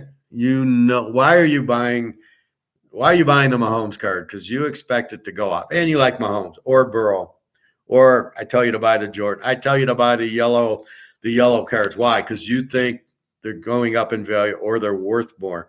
If I get this card, if I get the Jordan, if I get this card graded 10, right? So I know this yellow card that I pulled out of the pack is worth $1,000 on eBay. So I frame it, and I know if I get it graded and it comes back, should be a PSA 10, it's going to give me more money, right? If I sell it like this, I might get $50. If I sell it as a PSA 10, I get $1,000. So of course I want to get it graded PSA 10. Well, why is everybody buying gold at 2,000 an ounce unless they feel they're going to make money on it? Yeah, some are doing it to get out of their money. I mean, that's always step one. I get to get out of my money before it goes to zero. And we're in the best shape. The euro's already gone. The yen's gone. The Indian rupee's gone. The yuan's gone. The ruble's gone. They're all gone. The euro, the British pound. I don't even know if Argentina and Brazil have money that works. So they're all bankrupt, right? So they're buying gold. They print to buy gold. A, it saves them, but B, they're paying 2,000 an ounce because they know it's worth a hell of a lot more. They know it's worth, I'm gonna say, let's say 20 grand. I'll be nice. but they all know it's going to 50 grand once they let it go, right? They let it run, it'll be 50 grand. And that's really the key to it is they're buying it at 2000, but they're also, they know they got to get out of their dollar. But why are they doing it now? They went into dollars that weren't backed by gold whenever they did that, and yet they didn't think about buying gold then. Now, all of a sudden, the last few years, they're all, let's buy gold because they realize the price is too low. And it goes to my first question, which was saying, is the demand high because it's 2000, or it doesn't matter the price? We need gold to get out of paper. I think it's a lot of both. I still think the demand would be high. At 2000, demand's here. If this is 20 grand, I would say the demand comes down, but not that much. Now, what's the big question I always get asked by everybody is, well, can I sell it when it hits 10 grand? And I'm like, are you kidding me? You can always go back to the coin store, right? He's always going to give you spot. So if spot's 10 grand, you got a 1 ounce gold, you take it back, he gives you 10 grand. Now, I think he's going to give you a check from what I was talking to him about. I don't know at what value he'll give you cash and what value he'll give you a check. So you go to the bank, you cash it in, give me my money, and off it goes into the safe. Or we start investing in the Bobby Bow shoe or whatever. But that's what we're going to do. So we're looking for assets that are undervalued. That's why I tell you, go to the card show, pick up this card for $5 or $10. This is a very unique, not too limited, but good luck finding it. And you'll see this card, and it's Jordan, it's Magic, it's Bird, it's Kareem. I don't think Dr. J's in it. David Robinson, rookie card. So Barkley, Elijah Wan, Ewing, Isaiah. So you go down the list, and you're going to pull it out, but they got to be 10s, and you got to be careful because some of these boxes, the pictures are way off center. It's just amazing how bad Hoops was, but that's what you're doing. So that's what these countries are doing. They're getting out of the dollar because they realize it's terrible and it's costing them a lot because they got to keep buying US dollars to buy the other currencies. So me and Bobby for the Bobby Bow, we need shoelaces. We need the leather for the gym shoes. We might have to pay some soccer guy in Europe to wear our shoe, like Ronaldo or Pele or somebody like that. I know Pele's dead, but I don't know soccer at all. So I know Ronaldo Nehemiah. Anyway, so we want him to wear our shoes, and it's going to cost us $1 million,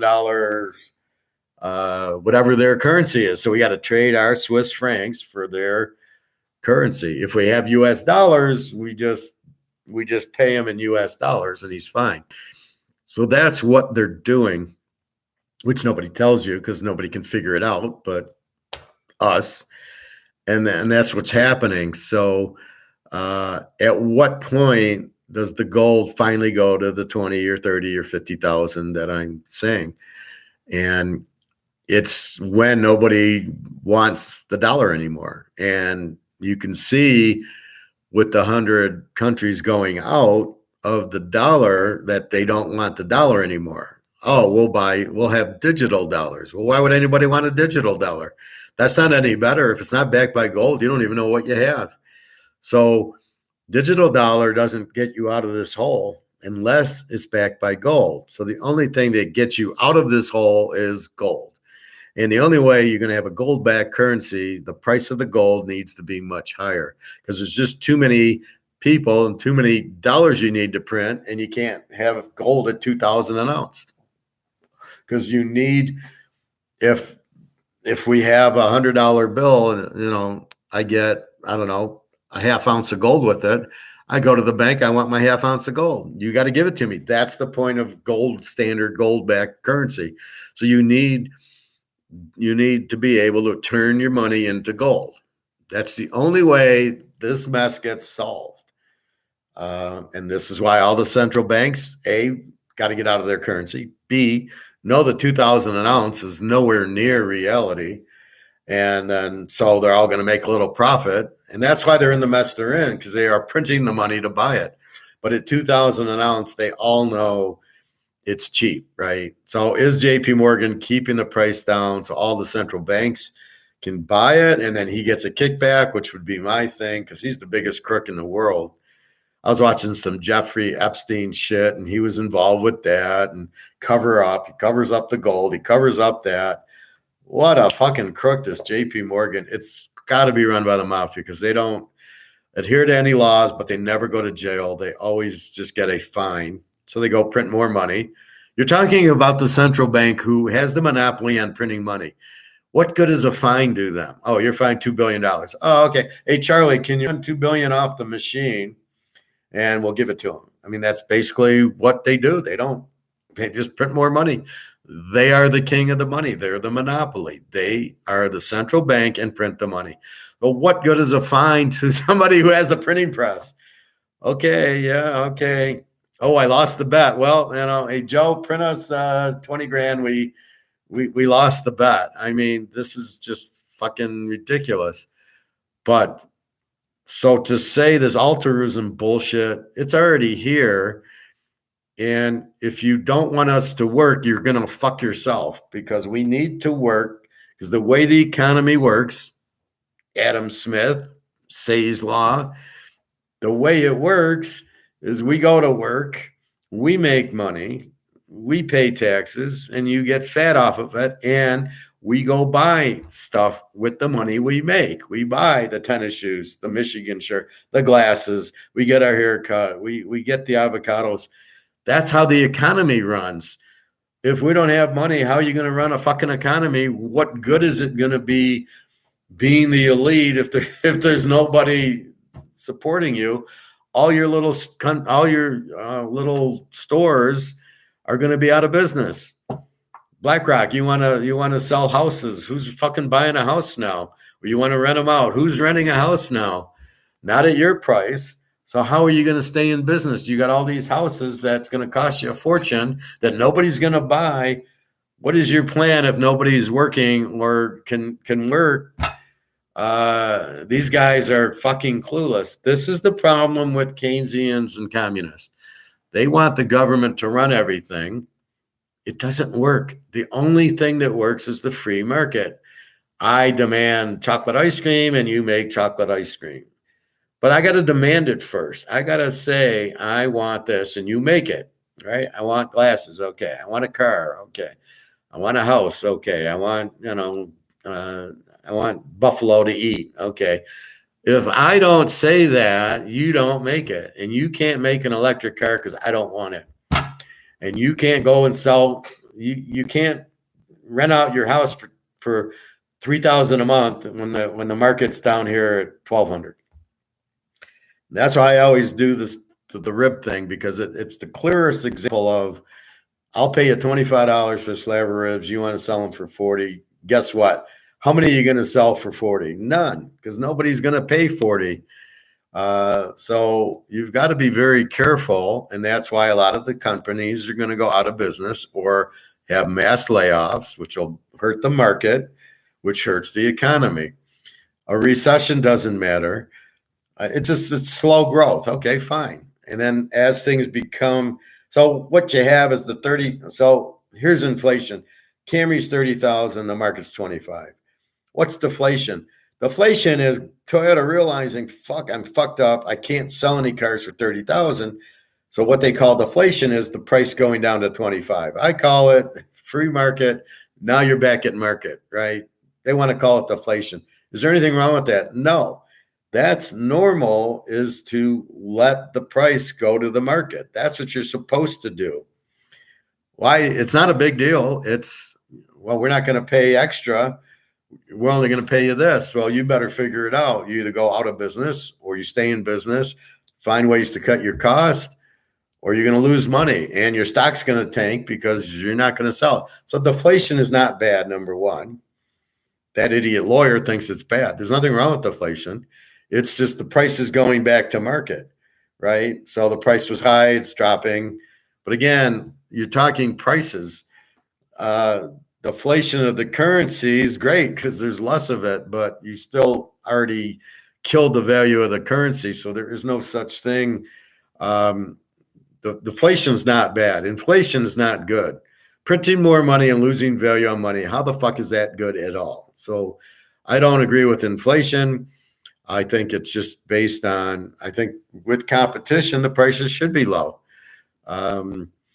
If you had a strong dollar, or, you know, if gold was our currency like it was in the 50s and 60s when we really matured, or the whole US from 20 to 1920, 1913, where we're on the gold standard and we became the greatest country that's ever lived. And Rome, look at Rome.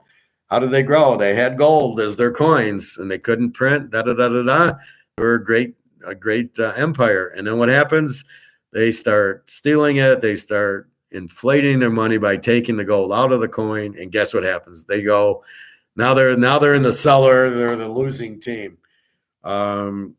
New England, they're the great team, and then Brady goes, and then they suck. I mean, it's the same thing. You gain the money, and then everybody wants to steal it, and that's what I call the dragon, right? And the Hobbit, right? The dragon sees all the money, comes for it, and that's what you have. You got your J.P. Morgans, and your Vanguards, and your BlackRocks are the dragons, and your Warren Buffetts. They come steal the money and think they know what they're doing, which they don't, and then the money. Then they inflate it, right? They take all the value out of it. We can't have it by gold because we can't print gold. That's why they don't want it. That doesn't mean it's the right thing to do for us, but they can't think of it. They get the gold fever where they just want more and more gold, only it's more and more dollar. What they don't realize is the more of this shit you print, the worse it gets. Not like gold where the more gold you have, it never goes down in value. You can't really inflate gold. Sorry, Bobby. Just reminded me that I need to get more avocados. Oh, okay. Yeah, I think I got one. I got to go to the grocery store. I got to get some dark chocolate, and I need to figure out what to do for dinner. I got one hamburger left, so like I said, I'm going to omelet it. But I don't know where to go to eat. The only is pick up Chinese, and I eat here, but I'm always eating here. So sometimes I like to get out. That's what I love about going to the gym and the pool. There's people there. There's girls to look at. There's communists to laugh at. And, it gets you out. And that's why I enjoy this is talking to you guys and teaching. So that really helps me out. Also, I mean, you just don't want to sit here. But it's, where am I going to go to eat? I mean, fucking Big Boys is $14 for a hamburger. You gotta, who can afford that? So, you just don't want to do that. So anyway, yeah, so I got to go get some avocados and stuff. And then maybe, I don't know if I'll get a roast, maybe some steaks. I got to just see what the prices are. See, to me, hamburgers are like $5-6 a pound for like the 90% sirloins. Or I can get a 3-pound roast, which is $5 or $6 a pound. And it's the same thing, right? It's 3 pounds of burgers or 3-pound roast. It's meat, and whatever's a better price and whatever looks good, I'll buy, and I'll cook it the same, and it's fine. Or I get the chicken. But then I know I get the chicken with the Chinese. So I really got to see. Bobby, is Big Boy the burger spot out in Detroit? It used to be. I go there because I used to go there with my dad, and he passed in 97. So once in a while, I'll eat there just as a reminder. And the prices are so high for crap that it's ridiculous. So, it's just, okay, I got that. Let's go there, one time. And then, okay, $14, I'm not going back. That's what I always say. I'll go back 6 months later, but it's too expensive. I can go to the Coney Islands or the barbecue place if I want a hamburger, much, much cheaper. Do they have a Five Guys? Yeah, there's Five Guys over there. They're getting pretty expensive. If I get like a burger and fries, it's like $12, $13. So again, I think because I cook and I can buy 3 pounds for $15. 3 pounds, right? That's 9 big fucking burgers. It's hard to go eat at a Five Guys getting these small hamburgers and fries for $10, $12. But yeah, I mean, maybe as a place to sit. But I'll get the rotisserie chicken from Myers, or even this expensive place, and or I'll get the fried chicken, the 4-piece dinners, and then I just pull the skin off and eat the chicken. But at the end of the line, if I just go for $1.97 and get 3 chicken breasts and cook them up, it saves me money, but it gets a little monotonous cooking so much at home. That's why I tend to cook 3 pounds of burgers at the same time. Then I'm not cooking all the time, right? So I'm going to cook to make the omelet, but that's okay. I have the hamburger for it, which I really love, and I'll probably put some broccoli and my yellow red peppers in it. But then it tastes great. But I'm kind of missing, like, I don't know what to eat with it. I mean, I could have a burger and salad or chicken in a salad, but like now I'll have the omelet, and I'm like, I'm still hungry. That's why I have the fruit, but I'm a little bit hungrier. Yeah, I really enjoy those burgers, but trying to bring down my cholesterol a bit.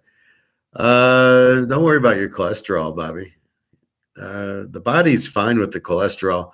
You're just trying to bring your blood pressure and blood sugar down. By avoiding the carbs and by avoiding the high fructose corn syrup and the shit in the pop, you'll be fine. Is there certain burgers that you get, Professor? Well, you really should get grass-fed, but I just get whatever.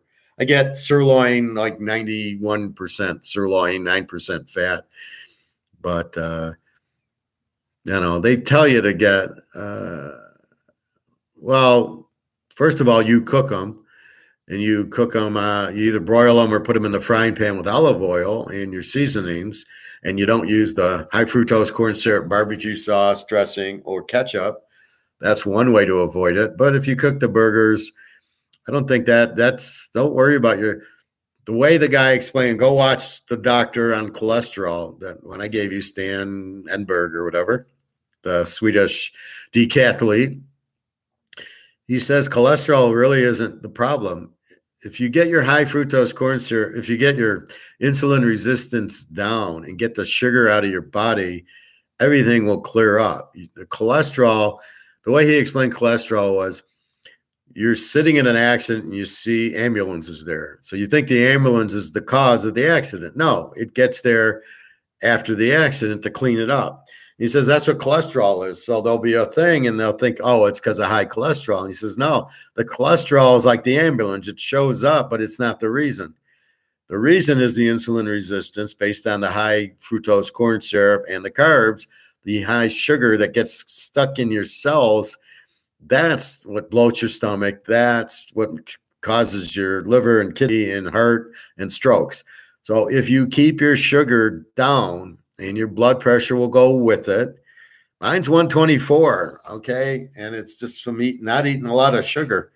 And if I do, I'm still 18-hour fasting, right? I'm still dinner, don't eat till noon. So that I'm not putting that much in my system so it can't get cleaned out. So keep that in mind.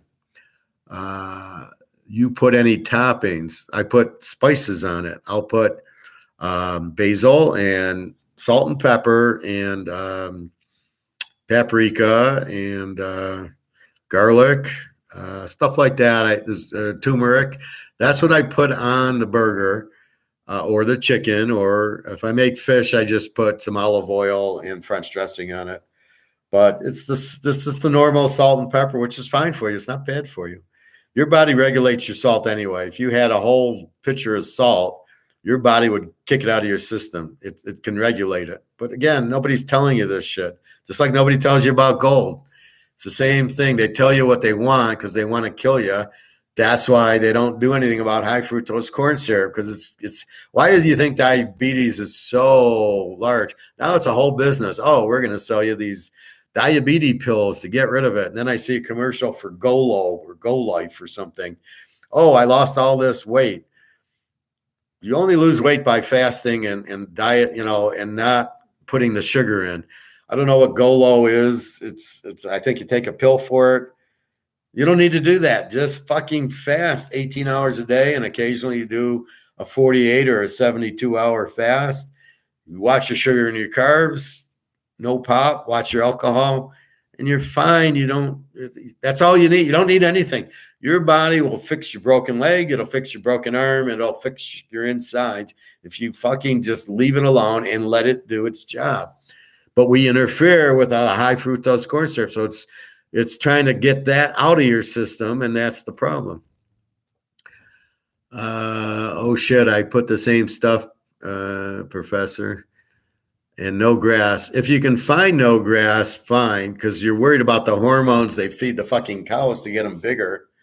So they do that. But that's the other thing. Well, you can smoke the grass, Nick. You just don't want grass-fed. You prefer grass-fed cattle to hormone-fed cattle. Yeah, I know what you meant. No, you can have that. I mean, but it makes you hungry, so you got to be careful. So what else? So they were talking about these morons about no meat. So they're trying to say, well, in our future world being controlled by these crazy Warren Buffetts who want to take over the world like Hitler, there'll be no meat in it. Oh, so what do you think the butchers and the meat people are just going to go out of business? Like, no problem. Or is Bill Gates going to buy them out and then not produce the meat anymore? Well, let's go back to Say's law. Demand for meat means I need to make it. I need to produce it so you can buy it. You think that's going out? You're out of your fucking mind. They're not. Well, all these steak places are going to go out of business and not say a word. All of the beef, all the cattle. I mean, are you insane? So, see, I don't like this bullshit that they try to convince you. Then they're talking about artificial intelligence, and one guy, oh, this is where it's going, and then you hear somebody else say, no, it's not even anywhere near it, nor will it get there. Digital currency, it's the same thing. If they do offer it, I doubt it'll ever get to the point where it comes to us, especially in the U.S. But they're all doing testing, and then they're going to find out it doesn't work. It's like me trying to pick football games. I had to test out certain theories before I finally landed on the right theory. So as good as I was in the 80s and 90s betting on Montana and Lawrence Taylor and betting on Jimmy Johnson at Miami, I refined it even further and further and further. I start getting some losers. I got to refine it again. So it's not like I found the Holy Grail in the 80s. It was, it's the trends. That's what it used to be, right? Take the trends, and that's what I'm going to bet on. Oh, look at KC's a strong road dog. I'm betting them, and they'd win. Well, you can't do that with all the changes. It doesn't work as well. I can't go back 5 years. I can only look at the last two. If I get the same quarterback and coach, and the way they move around, the trends, I've realized they work a little, but not as much. And so I've noticed. So what are you going to do with artificial intelligence? What are you going to do with digital dollar? Oh, they're testing the digital dollar. Okay, wait, it doesn't work in this scenario. Oh, wait, it doesn't work in that scenario. What do I do if I travel? Oh, we're not going to allow travel. Oh, so you're going to put all the airlines out of business. You're going to put all the meat packing places out of business. We're just going to sit in our homes and get a check, and are we going to be able to go to the grocery store? Well, they won't let us use the money. They're going to block our digital currency because we believe in gold. I mean, the whole thing's nonsense. It's fantasy. It's all scare tactic bullshit that these fuckers don't know what they're talking about. They're just saying it, but they don't understand economics. If you understand economics, you can't do that. And if we have gold and silver, we'll go black market it, and we'll just do it.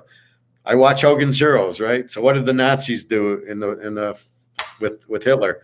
They went on martial law, which meant the military controlled the government, and they produced the dollars. And guess what happened? There's black market all over the place. So people would buy stuff using whatever. I don't know if they use gold and silver or they use some other money.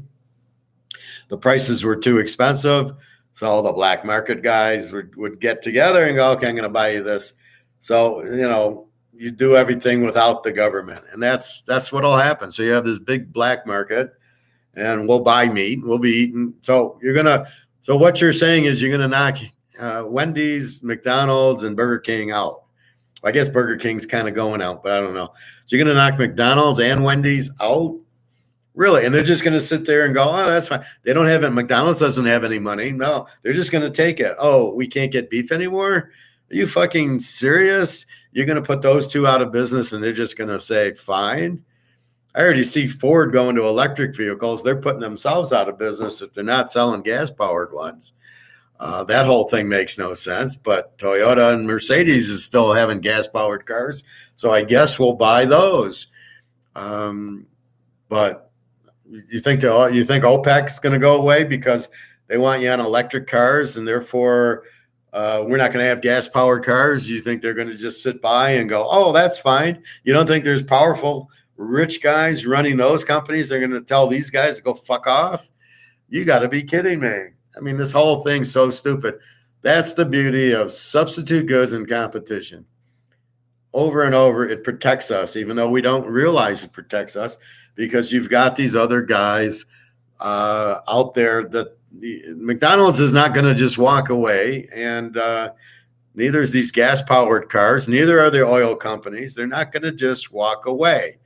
And if we're not able to work and not able to have money, how do we buy McDonald's and all this shit, right?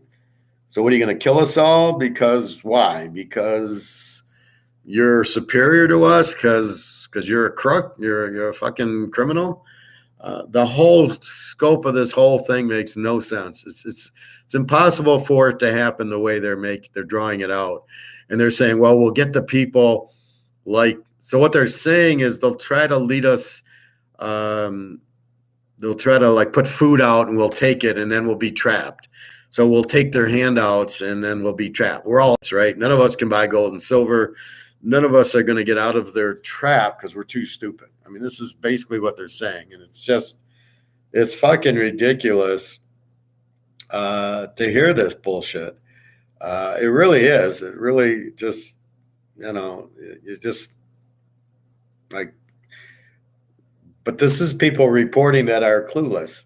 So they're not looking at the other end. Oh, we're all going to die. We're all going to be slaves. We're all going to be, they'll go to digital currency and da-da-da-da-da. And that's what they're saying. And it's just insane because that's not reality. That's not what's going to happen. It's what they might want to happen. But when BlackRock goes broke because all their houses, nobody can afford them, and they're sitting on these houses and they go broke, then what happens? Oops. JP Morgan will never go to jail because he is the jail. He's the jailer. And then this Vanguard guy, he'll go out, and Warren Buffett will go out because he's got all this money in cash that'll be worthless. He'll be buying gold at $50,000 an ounce, realizing he needs it, or he has some, but I don't know. Let's see if I can get that.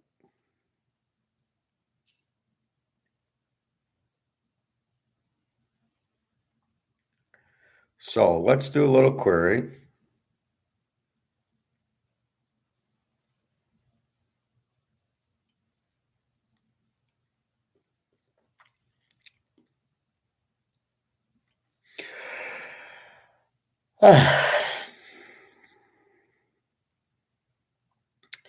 How much physical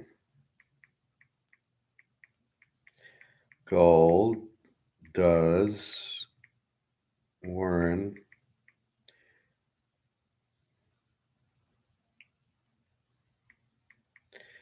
Buffett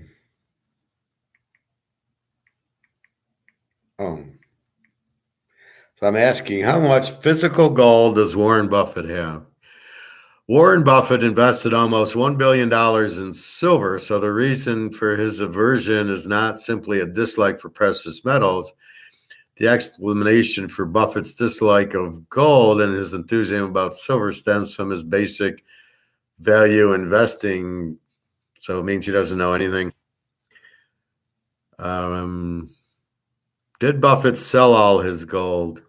Buffett's latest investment moves revealed that he exited Barrick Gold entirely, which is a gold stock, and there are very good reasons to make the move. Why did he sell his gold? We don't care about that. Does Buffett own? Who owns the most physical silver? Peru, China, Poland lead the world with the highest silver reserves. China's right up there again, huh? Gold and silver. Peru probably has silver mines. Poland, I don't know, but now I'm beginning to like Poland more. But there are many other top silver countries by reserves to know. Here's a quick look. Oh, Russia's got 40,000 tons of it. Russia and China, they have all the gold and all the silver. That'll make you happy, Bobby. So China leads the way, and Russia's got 45,000 tons of it. I love it. So Warren Buffett has $1 billion in silver because he probably thinks the price is low. Warren Buffett does not invest in gold. He has invested almost $1 billion in silver. So the reason for his aversion is not simply a dislike for precious metals. The explanation for Buffett's dislike of gold and his enthusiasm about silver stems from his basic value investing principle. So his value says, I might as well buy silver. It's so cheap. Buffett calls gold an unproductive asset. So this is your wonderful Warren Buffett, an unproductive asset, which is defined in his 2011 letter to shareholders, means assets that will never produce anything. What a fucking idiot this guy is. But that are purchased in the buyer's hope that someone else who also knows that these assets will be forever unproductive will pay more for them in the future. Oh my God, this guy's a fucking idiot. Over 30 years ago, Buffett made his first purchase of silver in anticipation of the metals demonetizing by the U.S. government. Since that time, he has followed silver's fundamentals, but no entity he manages has owned it. Okay. Warren Buffett bought an approximate stake in Barrick Gold, which is terrible. He lost his ass on that because that doesn't go up. As Berkshire 13 finally revealed that Tuesday he had exited the gold position altogether by the end of 2020. Well, we don't care about that. What metals does Warren Buffett own? Despite the magnate not having a taste for gold, he does still invest in precious metals. Well, he just prefers silver. So he buys silver because he thinks that companies use it. Right. So he thinks that since you need it for electric batteries or stuff like that,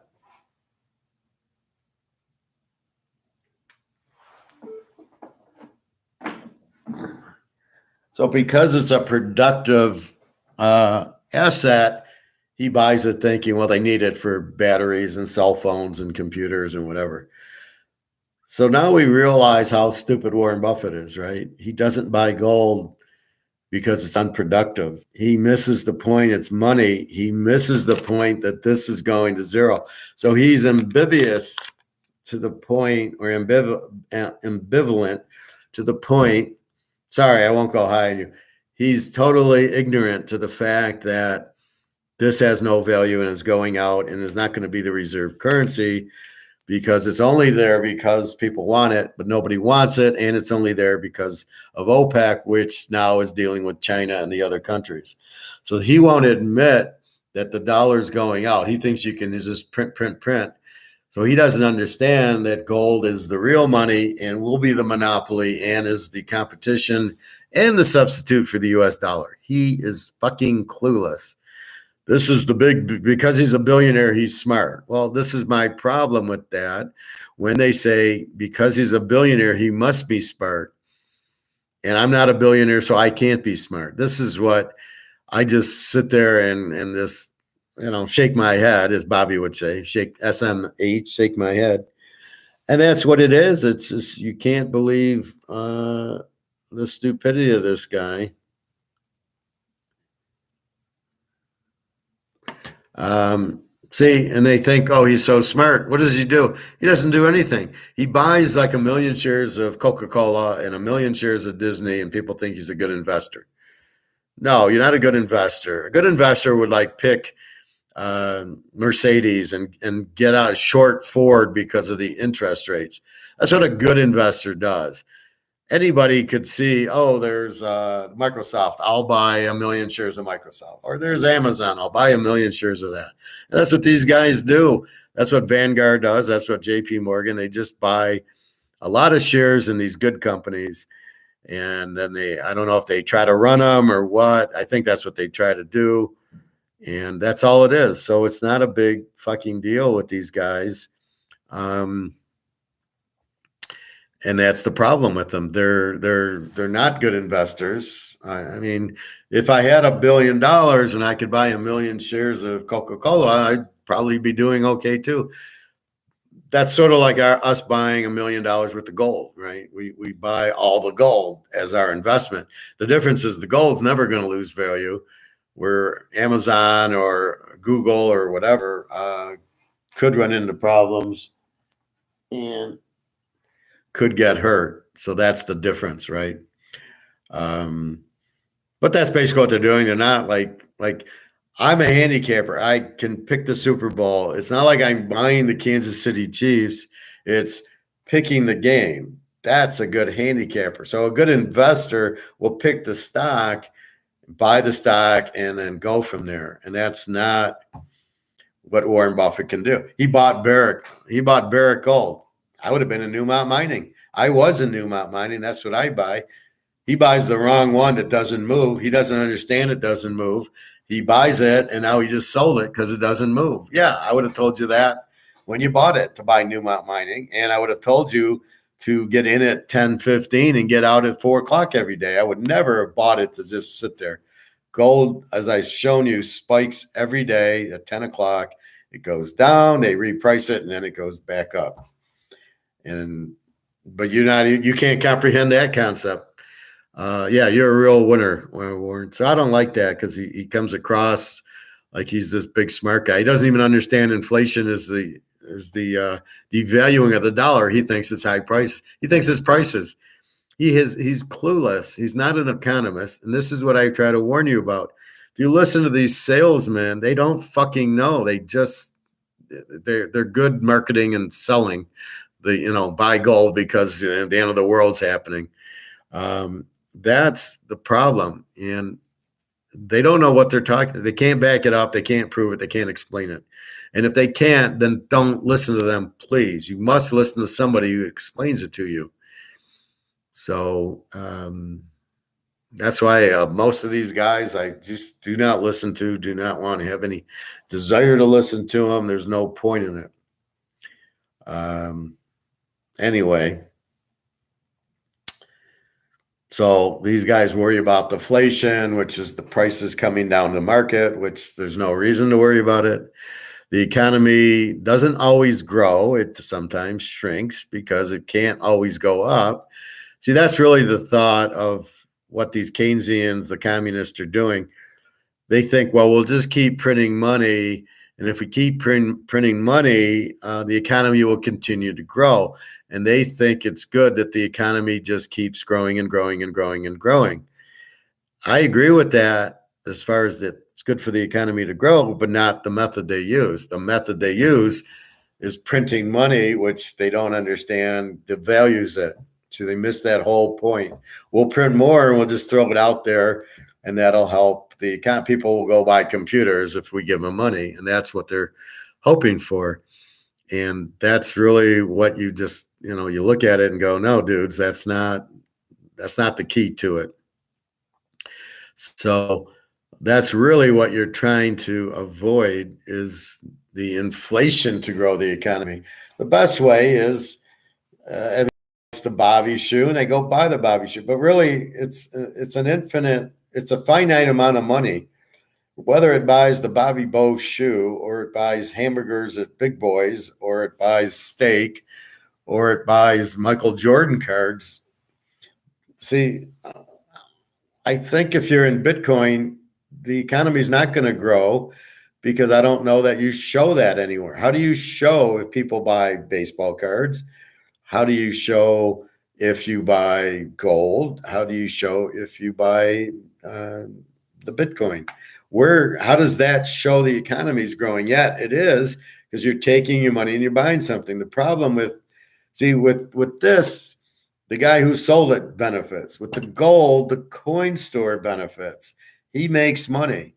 So you can see the growth. But in Bitcoin, who makes money? It's all off the screen.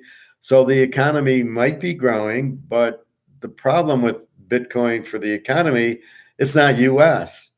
It's the world. It's Russia. It's China. It's India. It's all the mafia that they're buying it. It's all dishonest money, but who takes credit for it, right? So you don't know. So therefore, there is no, you don't know how's your economy growing, and then so you're just you're buying that instead of buying Oreos. But if you buy Oreos, the economy grows. But if you buy Bitcoin, the economy doesn't grow because you can't measure it. So that's roughly part of the problem that they're dealing with. And then the other part is competition. So there's iPhone comes out at 1,300 and people buy the Android at 100 or 200.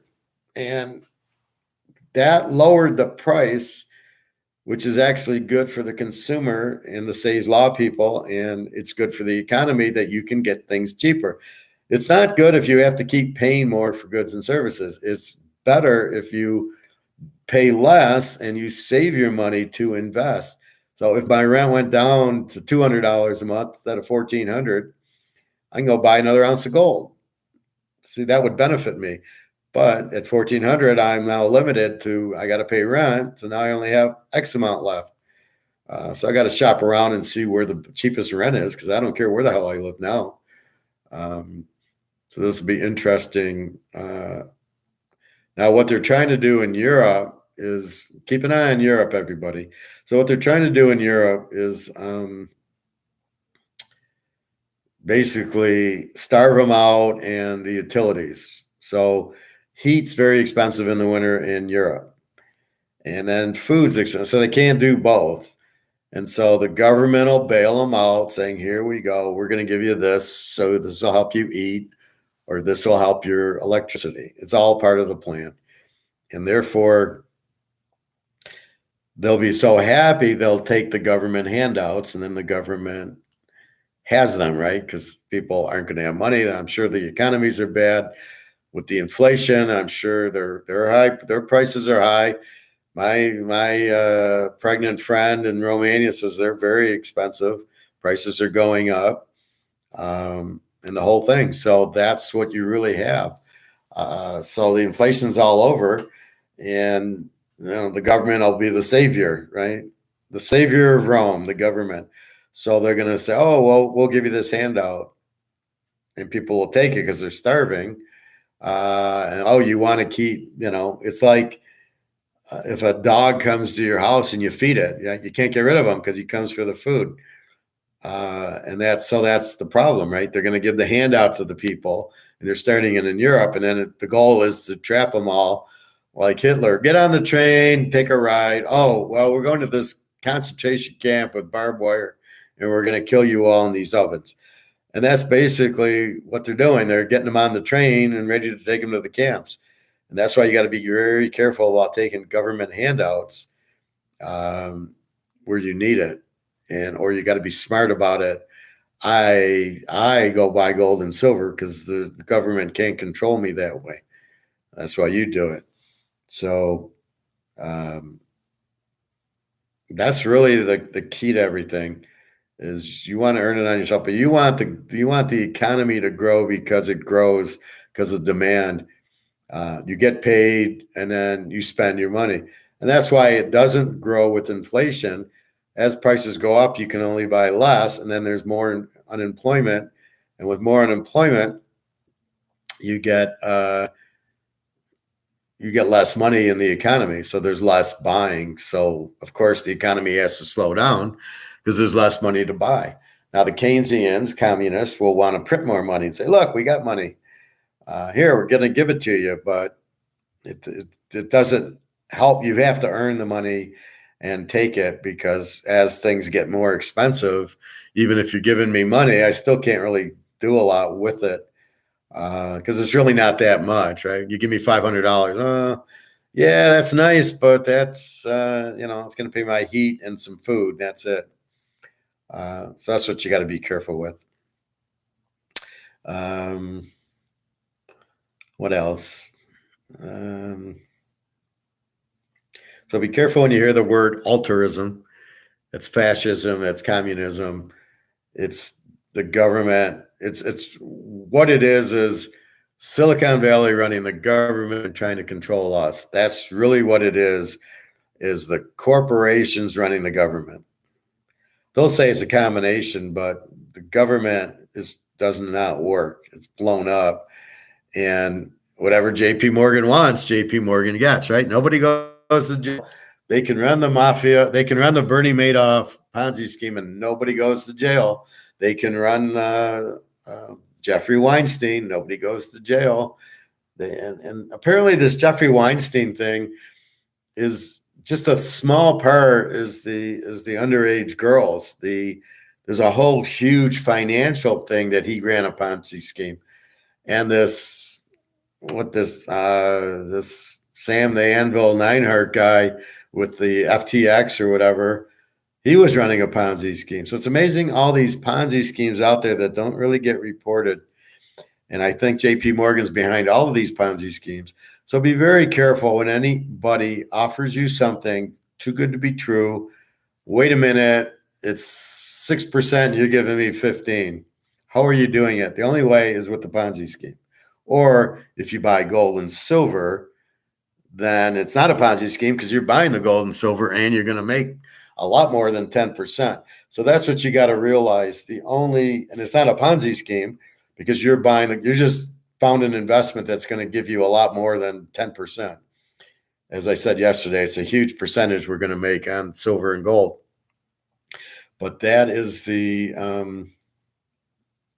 that's really what it is. Excuse me. So from that standpoint, you're going to get a huge return, but it's not a Ponzi scheme because you're not buying something and then getting something that you don't know how you're getting it. You're buying gold and it goes up in value. It's very simple. A Ponzi scheme is you buy something that you don't know, and then somebody else buys into it and pays you, and you get paid from the new guy coming in. That's not what gold and silver is. But here's all these Ponzi schemes, and they're not all getting reported. But anytime you can, if the normal return rate is 5 or 6%, and somebody offers you 15 and won't tell you how, or it's very confusing, don't fuck around with it. Don't get involved with it. Go play poker, bet on football. Don't get involved with it because it's a scam and then you're going to cry when you lost all your money like these Madoff people did. And I'm like, well, fuck, you're an idiot. What did you think? Why didn't you take your money off the table? All right, Bernie, give me my money back. I want my money back. He'll give you the money back. You get out before you lose everything. And go look for some other normal investment to put it in. So you want to get into a Ponzi scheme, if it's too good to be true, it is. If the rate of return is far higher than a normal rate, even of mortgage-backed securities, you got to get the fuck out of it. And you can't go into it. So if I tell you we're going to make a big return on Jordan card, well, you have the card. You're going to get it graded. You're going to sell it. You're going to get $1,000 back for it. That's not a Ponzi scheme. That's just smart, intelligent investing in cards that you can get it. And I'm getting sad. I'm looking at the bottom of my card, and it looks like a little off-center top to bottom. Maybe not. It's probably because it's in here. Yeah, you can see the bottom of the card. It's a little bit thin, but maybe that's still a 10. Hopefully. But that's how hard these yellow cards were. They were just a nightmare to get a nice centered one. This was a pretty nice centered one side to side. Hopefully they won't see it and it'll pass as a 10.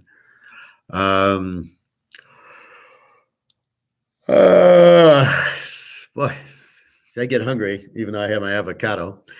Keep in mind, that's the first thing I had since about 8 o'clock last night when I got home from swimming. I made popcorn, I think. So we're going to make an omelet. But anyway, be smart.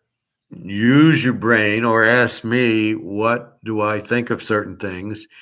Anything you invest, all I would tell you is just buy gold and silver. Don't fuck around with anything else. And like in Nick's case, where he likes to buy the sports cards, I would have bought the gold and silver, and then what I had left, bought the sports cards. Don't lose track of, they're so underpriced. However, they're all derivative based, but as the money goes out, keep in mind that when nobody wants the fat ugly and then it goes out, or anything backed by gold to prove confidence, it'll really go high. And then they won't be able to control it at that point. That's what we're waiting for. We just don't know when. How about real estate? Well, okay. What are you going to buy, Bobby? A house, a golf course? What do you want to buy? So let's say Bobby buys a plot of land. Do you know what to do with it? Are you going to put fruit and vegetables on it, put a cherry tree, and get chickens and cows and feed them grass and let them, and then you're going to kill the cows for the beef and mate the cows to have more cows? And I mean, is that really what you going to do? And do you know how to do that? Are you going to buy a house? Good luck buying a house now. You got 10% interest rates, and the housing value has already gone way up. You're not going to make money on a house unless it's maybe in Portugal or Spain or somewhere. Pretty much the housing value has gone from 200 to 400. So you're going to buy a $200,000 house for 400. It's going to go back to 200, and you're not going to get a buyer because the interest rates are so high. Strongly considering doing but waiting for things to go down in rates and prices, etc. So you want to buy a house? Oh, okay. I want to buy something to rent out on Airbnbs to gain passive income. Let's just buy more gold and silver. Well, why do Airbnbs? Just buy gold and silver. Because you still have to worry about the house. You got to market it and put it on Airbnb and rent it out and get the right price into a massive depression with the currency going out. So how many people are really going to Airbnb you?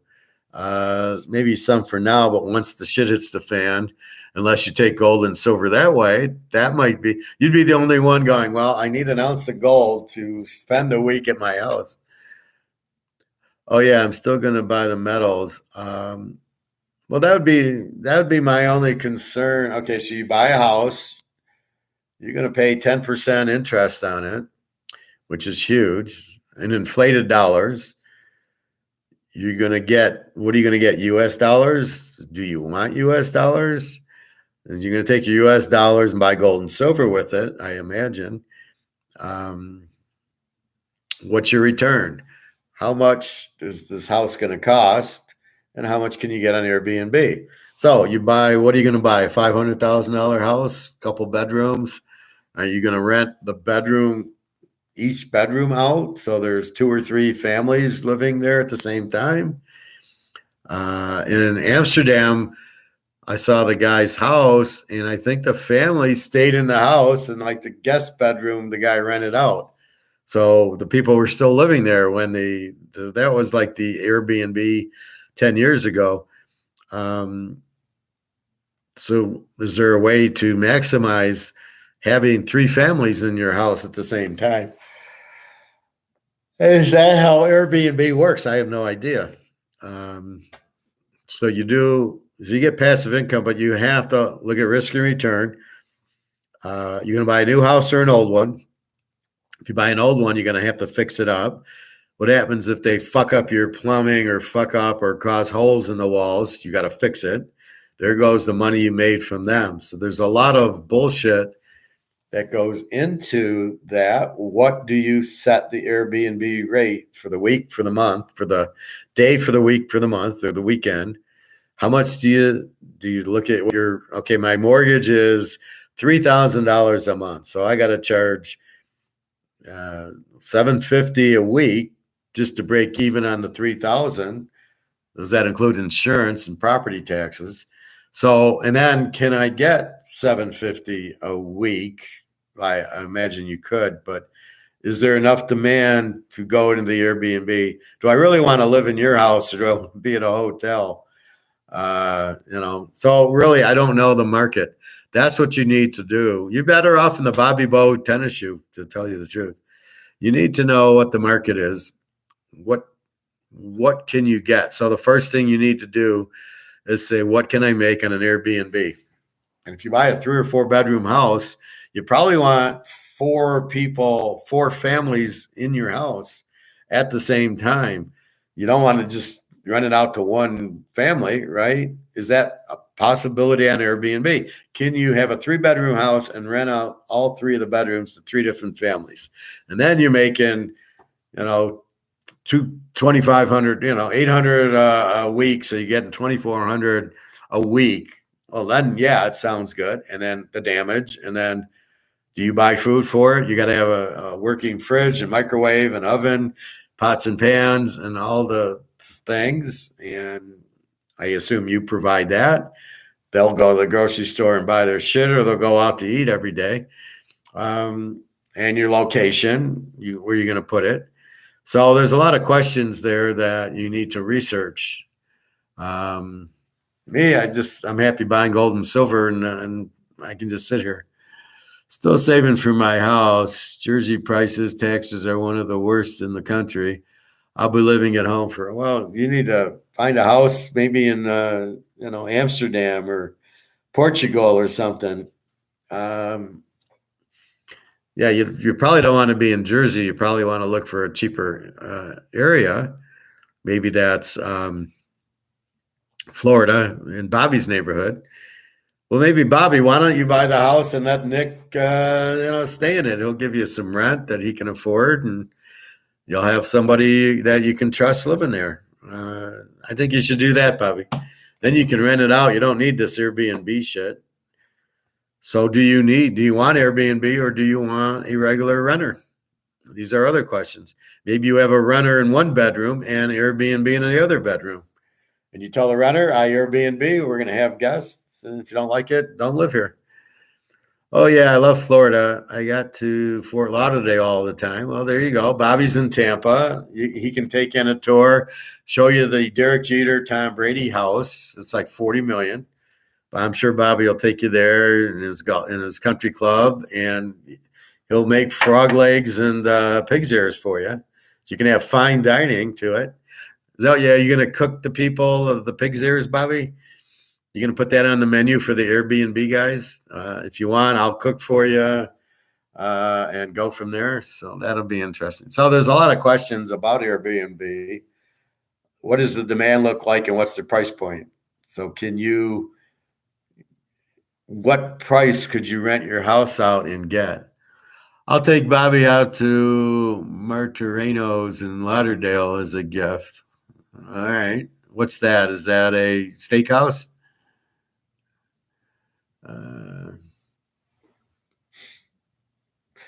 Anyway, so we need to go and check out Bobby's coin stores in Tampa.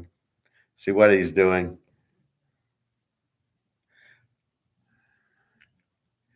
Yeah, for the holidays, we usually do a roasted pig on a rotisserie. So you're going to have that at the Airbnb places? It's very fucking good. Yeah, I would imagine. So, I mean, are you going to have the Airbnb guys? Like, if you want, I'll do a pig rotisserie for you guys. So I don't know. You have to report back what's the price point of the Airbnb. There's a couple of CPI stores I go to. CPI. What's CPI? Consumer price coin stores. Okay. Why don't you just say coins? Well, I think at this point, I always go to my store. I know he's $1 more in Ann Arbor, but I always know he has inventory. And if I go to Ann Arbor and the guy doesn't have inventory, then I'm screwed because he doesn't have it. So that's the problem I have. I just assume if I go there now, I know he'll have inventory and I know its price. $25, even if I could pay $24, doesn't really matter. At the end of the day, we're just trying to wait for it to go to 2,000, 3,000. So this Warren Buffett, what a fucking idiot. He doesn't own gold because it's not productive. He misses the whole point of its money, and it's the only competition to the dollar, and it's way undervalued. What a fucking idiot this guy is. So like I said, when the money goes out, he's going to lose $2 billion. And the fact he has silver will help him when it goes out. Now, if he's going to buy gold with the silver is unknown. I don't think he's smart enough to do that. I don't think he'd know to buy 8 of them. But why does he have silver, right? If Warren Buffett has silver, Warren Buffett don't like gold. Where were you? I read the article to you. Oh my God. He doesn't like it because it's not a productive. He doesn't look at it as money, and he doesn't look at it as a hedge against inflation because he doesn't understand what inflation is. So he doesn't own gold, but he has $1 billion worth of silver. So you'll be happy with that. He thinks silver is productive because it's in the cell phone and the computer and these battery cars. So he thinks he's buying silver because it's productive. He doesn't get that they're both money, and they're their only real money. And when the dollar goes out, which he can't comprehend, gold and silver goes through the roof. So he doesn't even get that. So he just looks at it that people need silver to make things. And since they don't use gold to make things, he can't look behind it as money. He's not the superstar everybody thought. Sorry, hate to break your hearts, but he doesn't know what inflation is. Well, you use silver in your cell phone, right? There's silver in your cell phone. There's silver in the electric batteries. There's silver in the solar panels. When you use silver to make things, right? It's like using steel in the cars, or aluminum, or rubber for tires. You're using the component to make something. He doesn't get that it's money. So that's what unproductive, because he can't see he doesn't get the use of it, right? This is the problem with the country. You got idiots like this guy who have billions of dollars because they cheat people and steal from people. But he doesn't own gold because he doesn't understand what inflation is, and he just thinks the dollar will never lose value. So he's sitting on $2 billion instead of buying $2 billion worth of gold. That's what he means. So that's what he means, Bobby. He doesn't get it. He needs to be in our class because he's a fucking idiot. So that proves the point. Just because you're a billionaire doesn't mean you know shit. He doesn't know shit. So that is the Warren Buffet. He needs a buffet. So it just shows you that he's just an insurance scammer who got all this money, and then he bought 1 million shares of Coke and Disney, and oh, look, I'm rich. Yeah, you're a real genius. Yeah, I'm laughing too. But I know he does it. They asked him about inflation, and his answer was prices. Okay, fella. Yeah, you're real smart. How did you make your money? You made your money ripping off people in the insurance business. That's the thing I hate about insurance. It's another one of these. The demand there's no demand for this product. I do not want car insurance. I do not want health insurance. What do I need it for? What do I need car insurance for? If I get in an accident, I'll pay for it. What do I need health insurance for? If I get sick, I go to the doctors, or I just do a 72-hour fast. I don't need the doctors. I'm here laughing, hearing the professor tear him a new one. There you go, Bobby. And unfortunately, that's the truth. He's clueless. I mean, he just proved it, right? I don't own gold. Who fucking doesn't own gold? Only people that can't afford it. He's got billions of dollars, and he doesn't own gold. So when he goes, well, he would go bankrupt, but he's got the silver. So when he loses all his $2 billion in this crap, when that goes to zero, we're going to be laughing our asses off. What a fucking idiot he is. How did Warren Buffett become known anyway? Or how about his buddy? Well, because he owns an insurance company, Mutual of Omaha or something. He's in Omaha, Nebraska. And he just is rich. And then they think he's a rich investor, but he doesn't know how to invest. As I said, he just buys 1 million shares of Coca-Cola. And of course, it makes money because it's Coca-Cola. And that's what the guy does, the Munger. Munger just spots the gold. They don't know how to pick stocks. They just, oh, let's buy Coke, let's buy Disney, oh, let's buy Microsoft. And they buy 1 million shares of it. That they take their money and buy it. They're not good investors, and it's not a genius that can figure out to buy Coke or Disney or Microsoft, right? But he's going to get his ass kicked because the market's going to tank, and he won't get out of the market because he doesn't understand it. So he's going to go bankrupt. Okay, I'm telling you now what will happen because the market's going to crash, and he's not in gold, and his paper's going to crash. So what the fuck? Okay, he's going to be okay because of the silver, but he's going to lose billions and billions of dollars, and we're going to love it.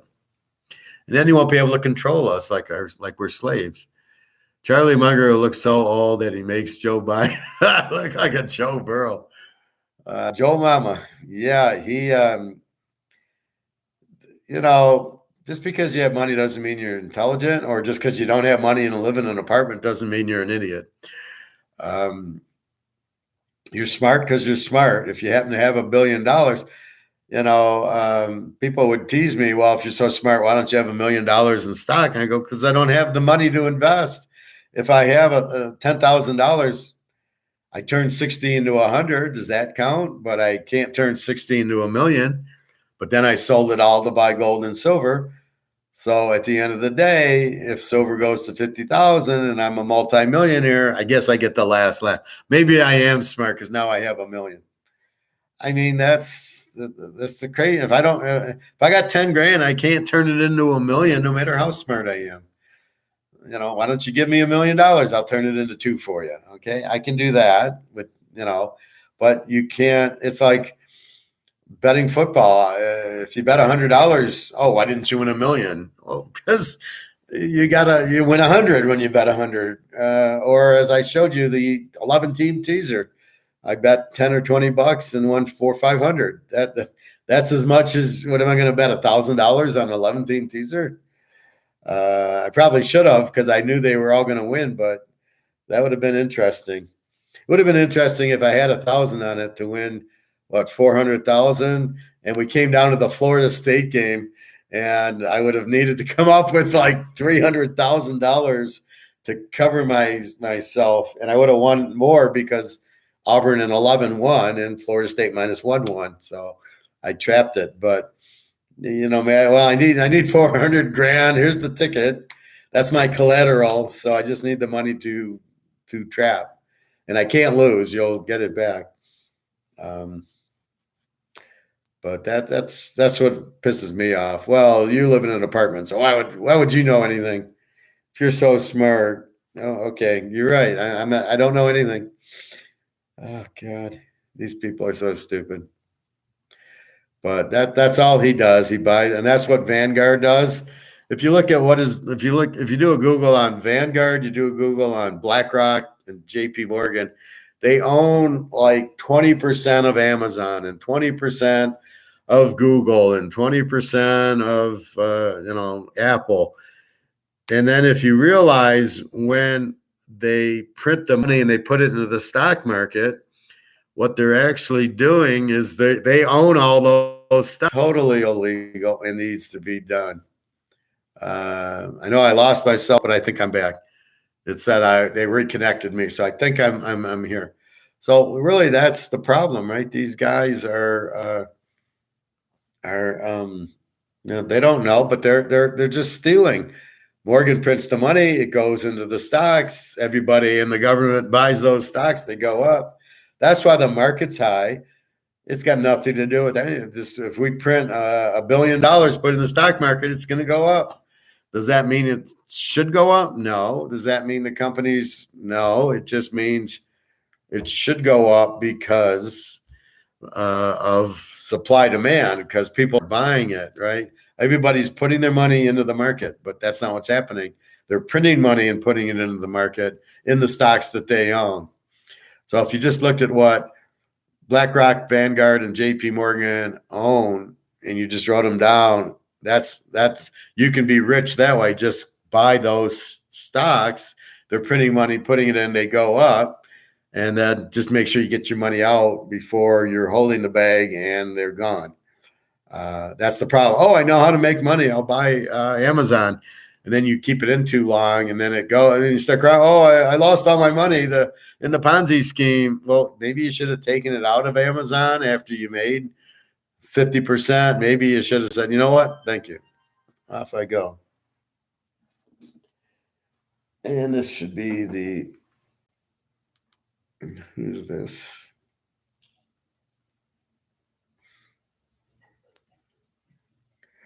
This should be Daria.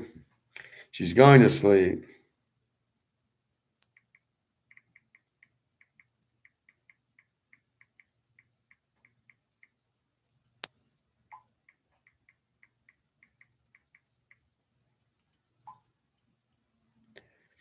So it's 3:17. She's going to sleep, which makes it, I think, 10:17.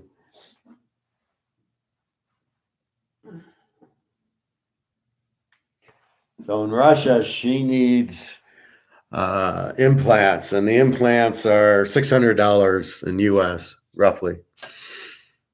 So I said, well, like, I'm helping you with food and rent, and she said, I don't want you to help me. You help me too much already. So I don't know what she's going to do. Probably ask her mom and her other people. But anyway, that's what she needs to do. I need to eat. So anyway, that's all the fun. I think we covered everything. Again, it's funny how the economics goes into the cards. I love it. I love how they kind of all combine.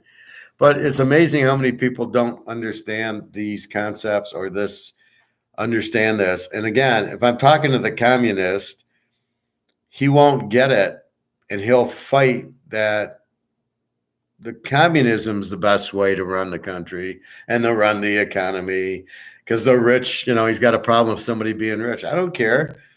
Do you think does it bother me that Warren Buffett's got $2 billion? No, I don't care. That's fine. Doesn't affect me. How does it affect me? It doesn't affect me at all. So that's really the problem that I have is, why do you care if Warren Buffett has all this money? It doesn't affect me. I make money on my skill set, what I do with it. If I go buy gold and silver, bet football, buy sports cards, I'm putting my money to good use, and hopefully that will make it worth more. That's how I'm growing my wealth. And so that's smart. So allowing me to do that. But this is really, I don't even know if it's capitalism. It's just, I guess it is. It's investing my money. It's getting my money, and then what do I do with it? And I can put it in the bank, where I can buy stocks, or I can buy gold and silver. So why do people have such a problem that, to buy gold and silver? What is it about that people just, oh, you don't make any money? Well, see, they missed the first concept of this losing its value. They can't see it because they keep printing $100 bill, and they keep thinking, well, $100 is worth $100, and you say, no, it's worth $2, but they don't see it, and that's really the problem. They can't see it. They don't see it, and you can't. They have to learn it, right? You have to be taught it and shown examples to understand it. Like, gold was 35 an ounce, now it's 2,000. It's still an ounce of gold. That's the best example I can show how the dollar's devalued and inflated. And that's it. And then you can kind of see it and go, yeah, you can't really question that example, but you got to be shown that example, because you can't really see purchasing power going down, because they still come out with $100 bills and $50 bills and $20 bills. Ooh.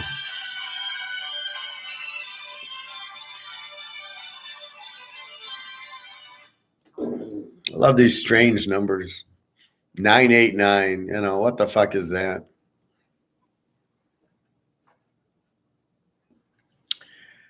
Anyway, is he going to be at the club today? The communist? Yeah, he's at the club every day. He loves the club. He can talk to people and share communist manifestos and stuff like that. Yeah, he's there at night. 989. I don't know what this number is. See, I love when they don't leave a message, and then it's just scammers or do you have insurance? We can save you money on insurance. Like, no. But I really don't even look at them. I got about 15 people now at the club I just ignore. I love it. You try to help them, you try to talk to them, and then they just look at you funny. They don't want to hear it. And I go, fine. Because the only reason I'm talking to them is trying to help them to buy gold and silver before the crash. I'm just trying to help people. I'm not really trying to make friends with these people. I don't know them. If they're friendly, it's one thing. But usually you just meet them there and you're off you go and you make friends with them. You're not really, I'm not trying to make friends with people at the club. So that's not the point of the club to me.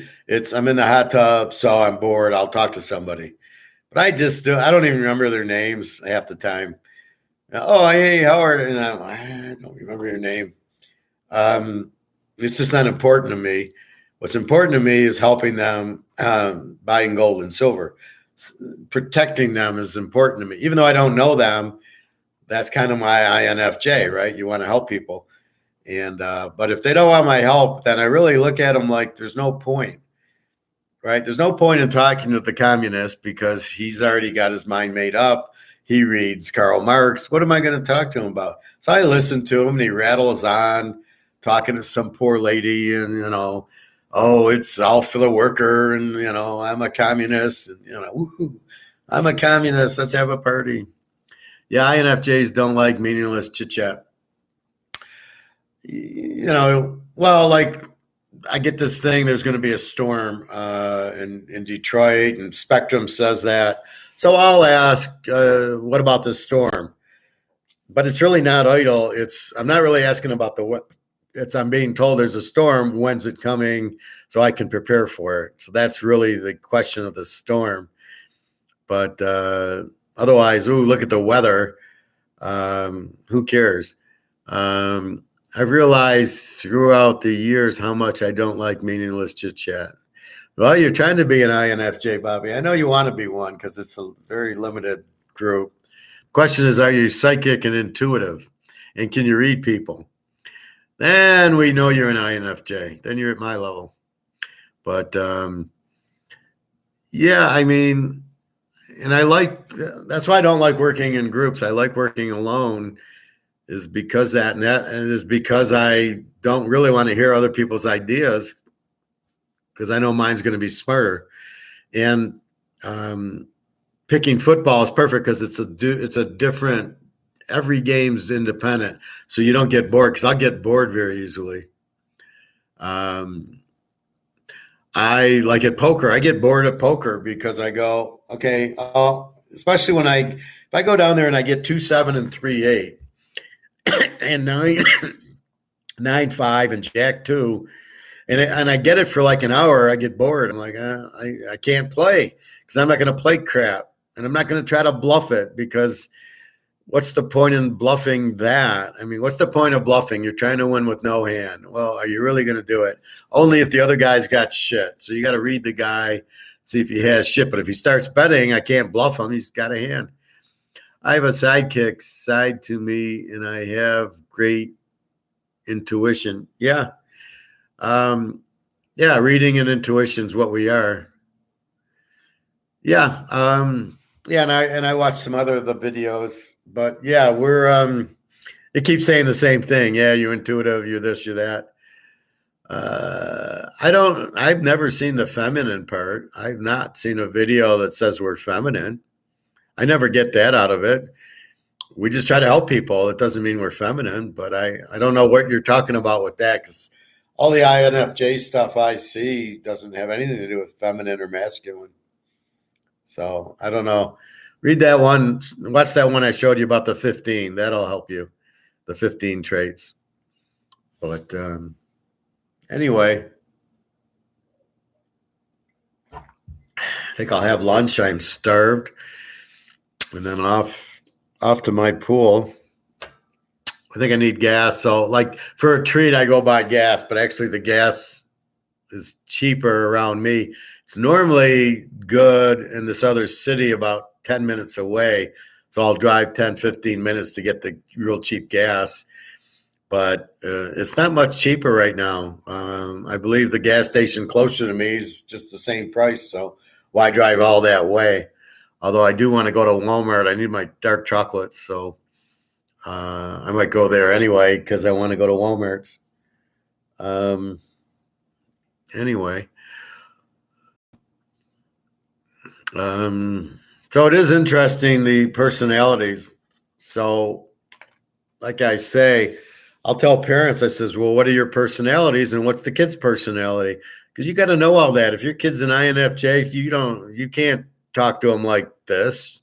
They won't listen to you. They're independent people and they can read you and they can, so the question is how do you know? This is what I don't get is there's 2% are INFJs. How do you fucking know that? I didn't take the test. So now I'm an INFJ. So, of the people that have taken the test, but I see where there's a way to look at it to figure out what you are.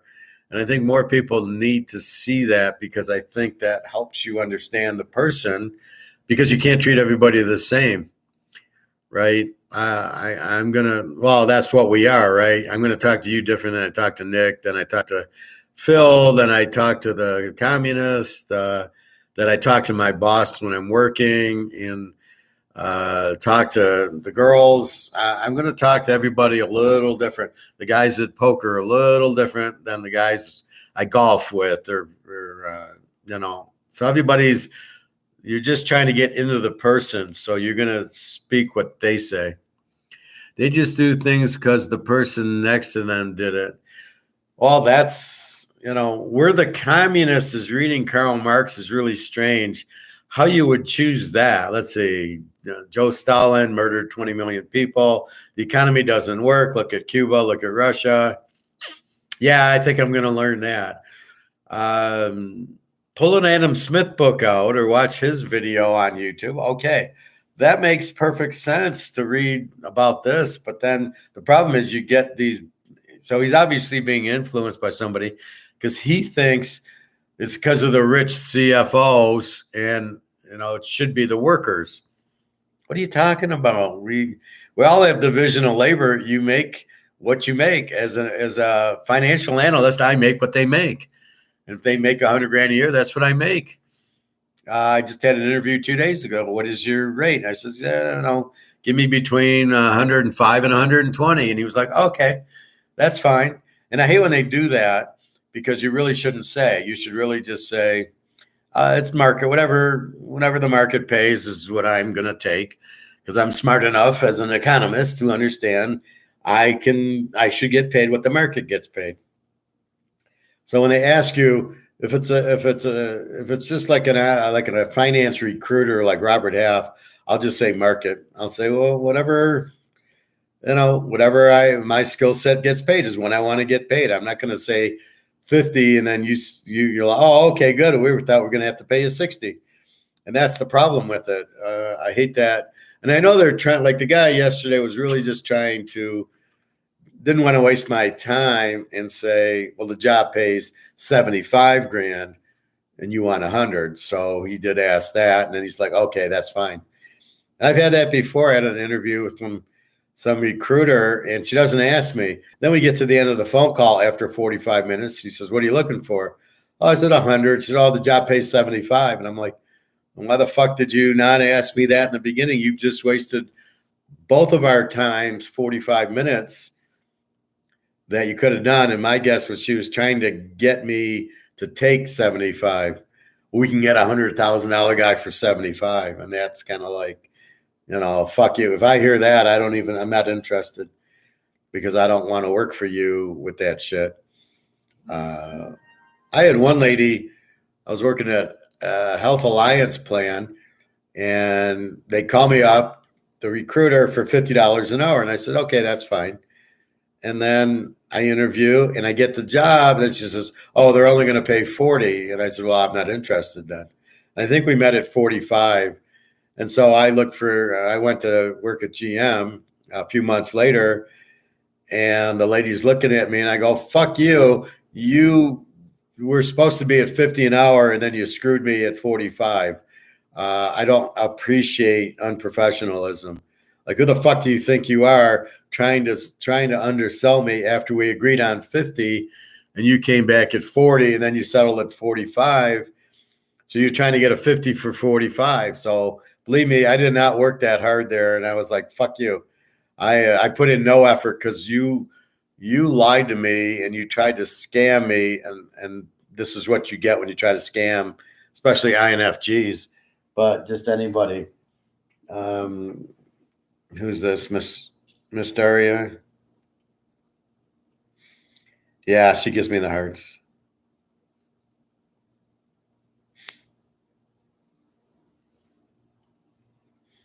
She likes these pictures.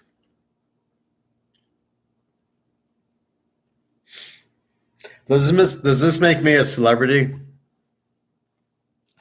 I always crack up. You'll talk to one of these girls and they're like, I'm a celebrity. And you're like, really? You're a celebrity? Okay. Well, Bobby, that's what it is. They just do things because the person next to them did it. And that's really what happens is people, they don't know how to do things on their own, right? They don't know how to think and analyze. So that's why you'll see people. Yeah, the professor is going to be walking through the Detroit airport signing on there. Well, I should be, right? Or I'll be at the hot tub signing autographs. I'll get all the communists coming to me. Sign your name. Just sign it to Joe Stalin from the professor. Hilarious. I keep telling Money Heist they should go rob the Putin. That should be their next money heist, is to rob Putin to stop the war. It'd be a beautiful money heist. But they don't listen to me. But wouldn't it be a great money heist? But you have to watch Money Heist to appreciate it. But that's the problem with most people. They're very insecure. They can't think for themselves. Well, look at the whole Madoff thing. If it was me and you, Bobby, we never would have got into Madoff. Yeah, I strongly feel like most people just go with what's trendy or in the news with no self-analysis. Well, I think that's what happens in football. The line moves and they bet it because the line moved. Well, they must know something. Or look at this whole Madoff thing. All these people, what did they say? Well, my dad's in it, so I'll trust him. Why aren't you doing your own homework? Does it make sense? One girl, I remember she said, I asked my dad that the best everybody can do is like 6%, and we're making 15%.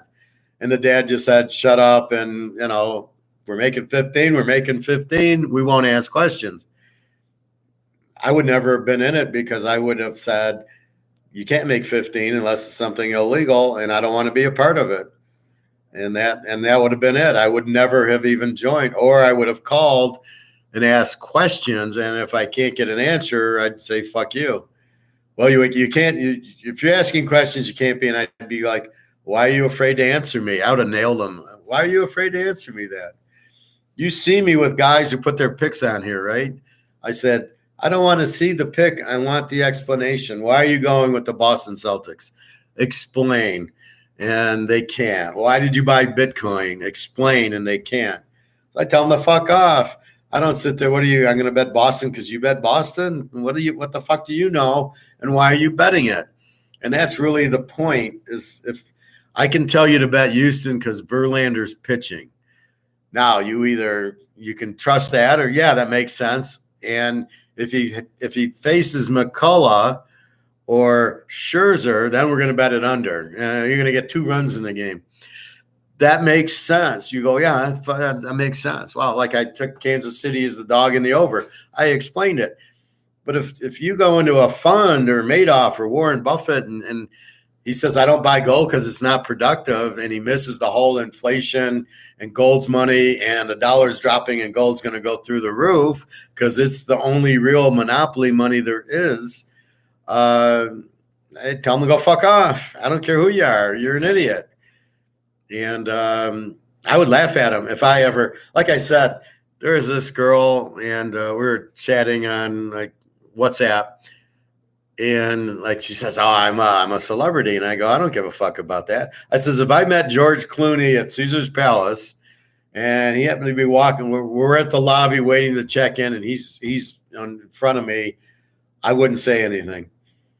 I would have no interest. I don't like him. I wouldn't have any interest unless, now if he says hi to me, I would say hi back. I wouldn't say hi. I wouldn't make a big deal about him because he's a nothing.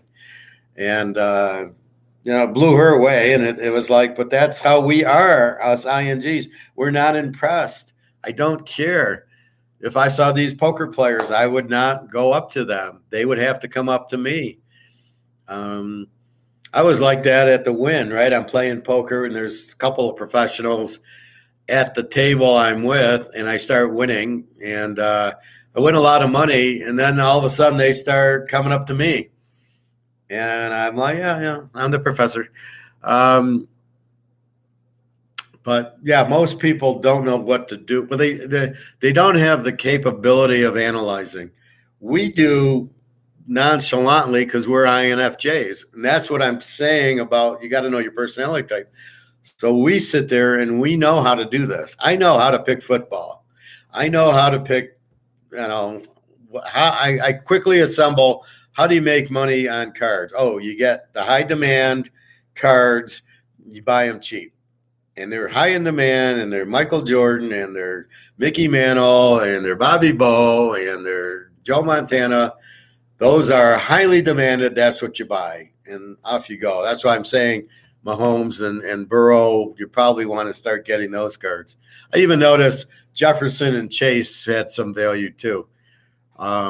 So you basically, you buy them cheap, but that's what you want is the highly demanded cards. Nobody cares about Joe Schmo. There's no demand for them. Why do I want them? That's why I stopped getting sets. It's like, I don't need the set. I just assume grab the Jordan out of the set and that's it. I don't need the whole set of 90% of the guys are nobodies. But that's what we do. We figure out how to make money out of it, or I figure out how to bet football or basketball or hockey or baseball, or how to make money in stocks or gold or whatever. Oh, look, the 10 o'clock drop, we buy it at 10:15 on the way up. And then as it starts dropping, we get out. I mean, that's using analytical skills. Why aren't other people saying that? And then you got to know you don't hold it long. You buy 1,000 shares and you're in it for 2 hours and you get the fuck out as soon as it goes up 70 cents. You made $700. You get the fuck out. What are you going to make? Now, if you're Warren Buffett, you don't buy 1,000 shares. You buy 100,000 shares, and it goes up 70 cents, and you made $70,000. Okay, you happy there? And then you just do that. That's how you do it, but you got to analyze that. Most people can't, or they can't see it, or they don't know how to look for it, or they need to be, spoon-fed or there. I ran it when I was at my last job. The guy wanted me to do engineering. I said, I don't know how to do engineering. I'm not an engineer. I've never been trained in it. I'm sure I could figure it out if you could just kind of walk me through it. He says, I'm not going to spoon feed you. And I said, well, then I'm not going to do it because I don't know how. Now, you could take 20 minutes and show me unless you don't know, which is why you won't help me. But you want me to do it, but I don't know it. So I'll basically tell them to fuck off. Well, you too, Miss Martinez or Mrs. Martinez. Thank you for watching. I hope you got a lot out of it. Again, please have questions or comments. Please feel free. That's what we're here for. But you too have a great day. Thank you very much. I appreciate that. So I basically told him to fuck off. And when the CFO boss who hired me let me go, I told him to fuck off.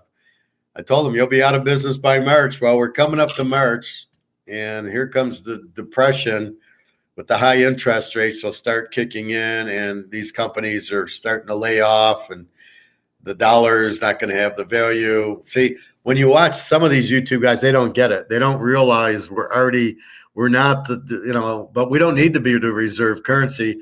Nobody wants us. So we could be the reserve currency, but nobody wants it. And they're all trying to get out of this. I need to buy dollars. I'm Swiss. I need to buy dollars to buy euros or British pounds. And they're all trying to get out of it. So that, as quick as they can get out of it, they're going to get out of it. That's what these idiots don't understand. And that's as quick as they can, they're going to do it. So I don't know. Again, let's see what happens in March. And then we'll just take it a quarter to see what happens, in the summer. And I'm going to go to Europe, but I don't know when. And I'm going to have to carry some extra gold because I don't know. I don't know if this will be worth anything. And I hate to be in Amsterdam or Spain and I have, $1,000 or I have my ATMs and they're not going to work. And then when that happens, our credit cards go to zero. So I need that to happen. And so I've been buying gold with my credit cards going, yeah, what the fuck? So that's really what is happening. So yeah, you gotta understand what to look for. So when people say they're inflating the dollar, or Powell's doing this, or it's run by the mafia, the BlackRock and the JP Morgan and the Vanguard, and they're blowing up the currency. The question to ask is, why are they blowing up the currency? Not that they're blowing it up. We understand that, but why would you blow up the currency? That doesn't make sense unless they're run by the Chinese or the Russian mafia. And that's what I feel is happening. I believe the mafia is running all these companies, and they'll make them an offer they can't refuse, as we know what Luca Brasi did. And therefore, but they're not telling you that. But that's what we know is what's happening. We're not stupid. We understand the mafia runs things, and they run the government. I don't know that you call it altruism, communism, whatever the fuck you want to call it. Basically, the mafia is running everything. Basically, the mafia is running businesses and the government. Call it whatever the fuck you want. Doesn't matter what you call it. That's the reality of it, which is fine, but they want customers. They want to keep making money. I'm sure they have a lot of gold, so they probably want the gold price to go up. They have the printing press of the dollar, so I'm sure they like that. But if you have a monopoly over, when the girl is 20, when she goes and she hits 50 and she's lost her looks, ain't nobody going to want her. She's, that's what's happening. Off you go. So that's, we all know that. So you just, JP Morgan has to realize if nobody wants the dollar, it's gone, man. And let the gold price go, buy your gold and let the gold price go up, which I'm sure they're doing. And just like China and Russia. So you must have liked that, Bobby, that Russia has 200 tons of silver, and so does China. You must have liked that too, because I know you're worried about silver, but as long as Russia and China have it, that's the team you want to be playing on, the Russia-China team. They got the gold. They got the silver. They're the ones who are going to win at the end, so that's what we want. Anyway, I'm getting a little bit tired, and I'm very hungry, and I need to eat. So I will bid you a fond farewell. Have a wonderful day, and we'll talk tomorrow. Again, www.teaserking.com. And please go, questions, comments. You'll find my email there, and please do it. And the reason I don't have comments here is, one, I don't really care about the negative ones. I'm not going to, it's just, I'll ignore it. And then if they're positive, that's why I do a live show. So you can say, yeah, this is a good show, or you ask your questions, but I don't need the comments. I see what the comments are. Good show. Okay, I get it, but I don't have time to read good show. obviously, if you're watching, it's a good show. And I know it's a good show from the feedback and the amount of people watching. So anyway, have a wonderful day. www.teaserking.com. We'll start looking at college basketball and pro and at least grade the teams out and go from there. All right. Have a great day, buddy. Thank you. Appreciate it. And be safe, be healthy. No carbs, Bobby, no sugars, no high fructose corn syrup. All right. Take care.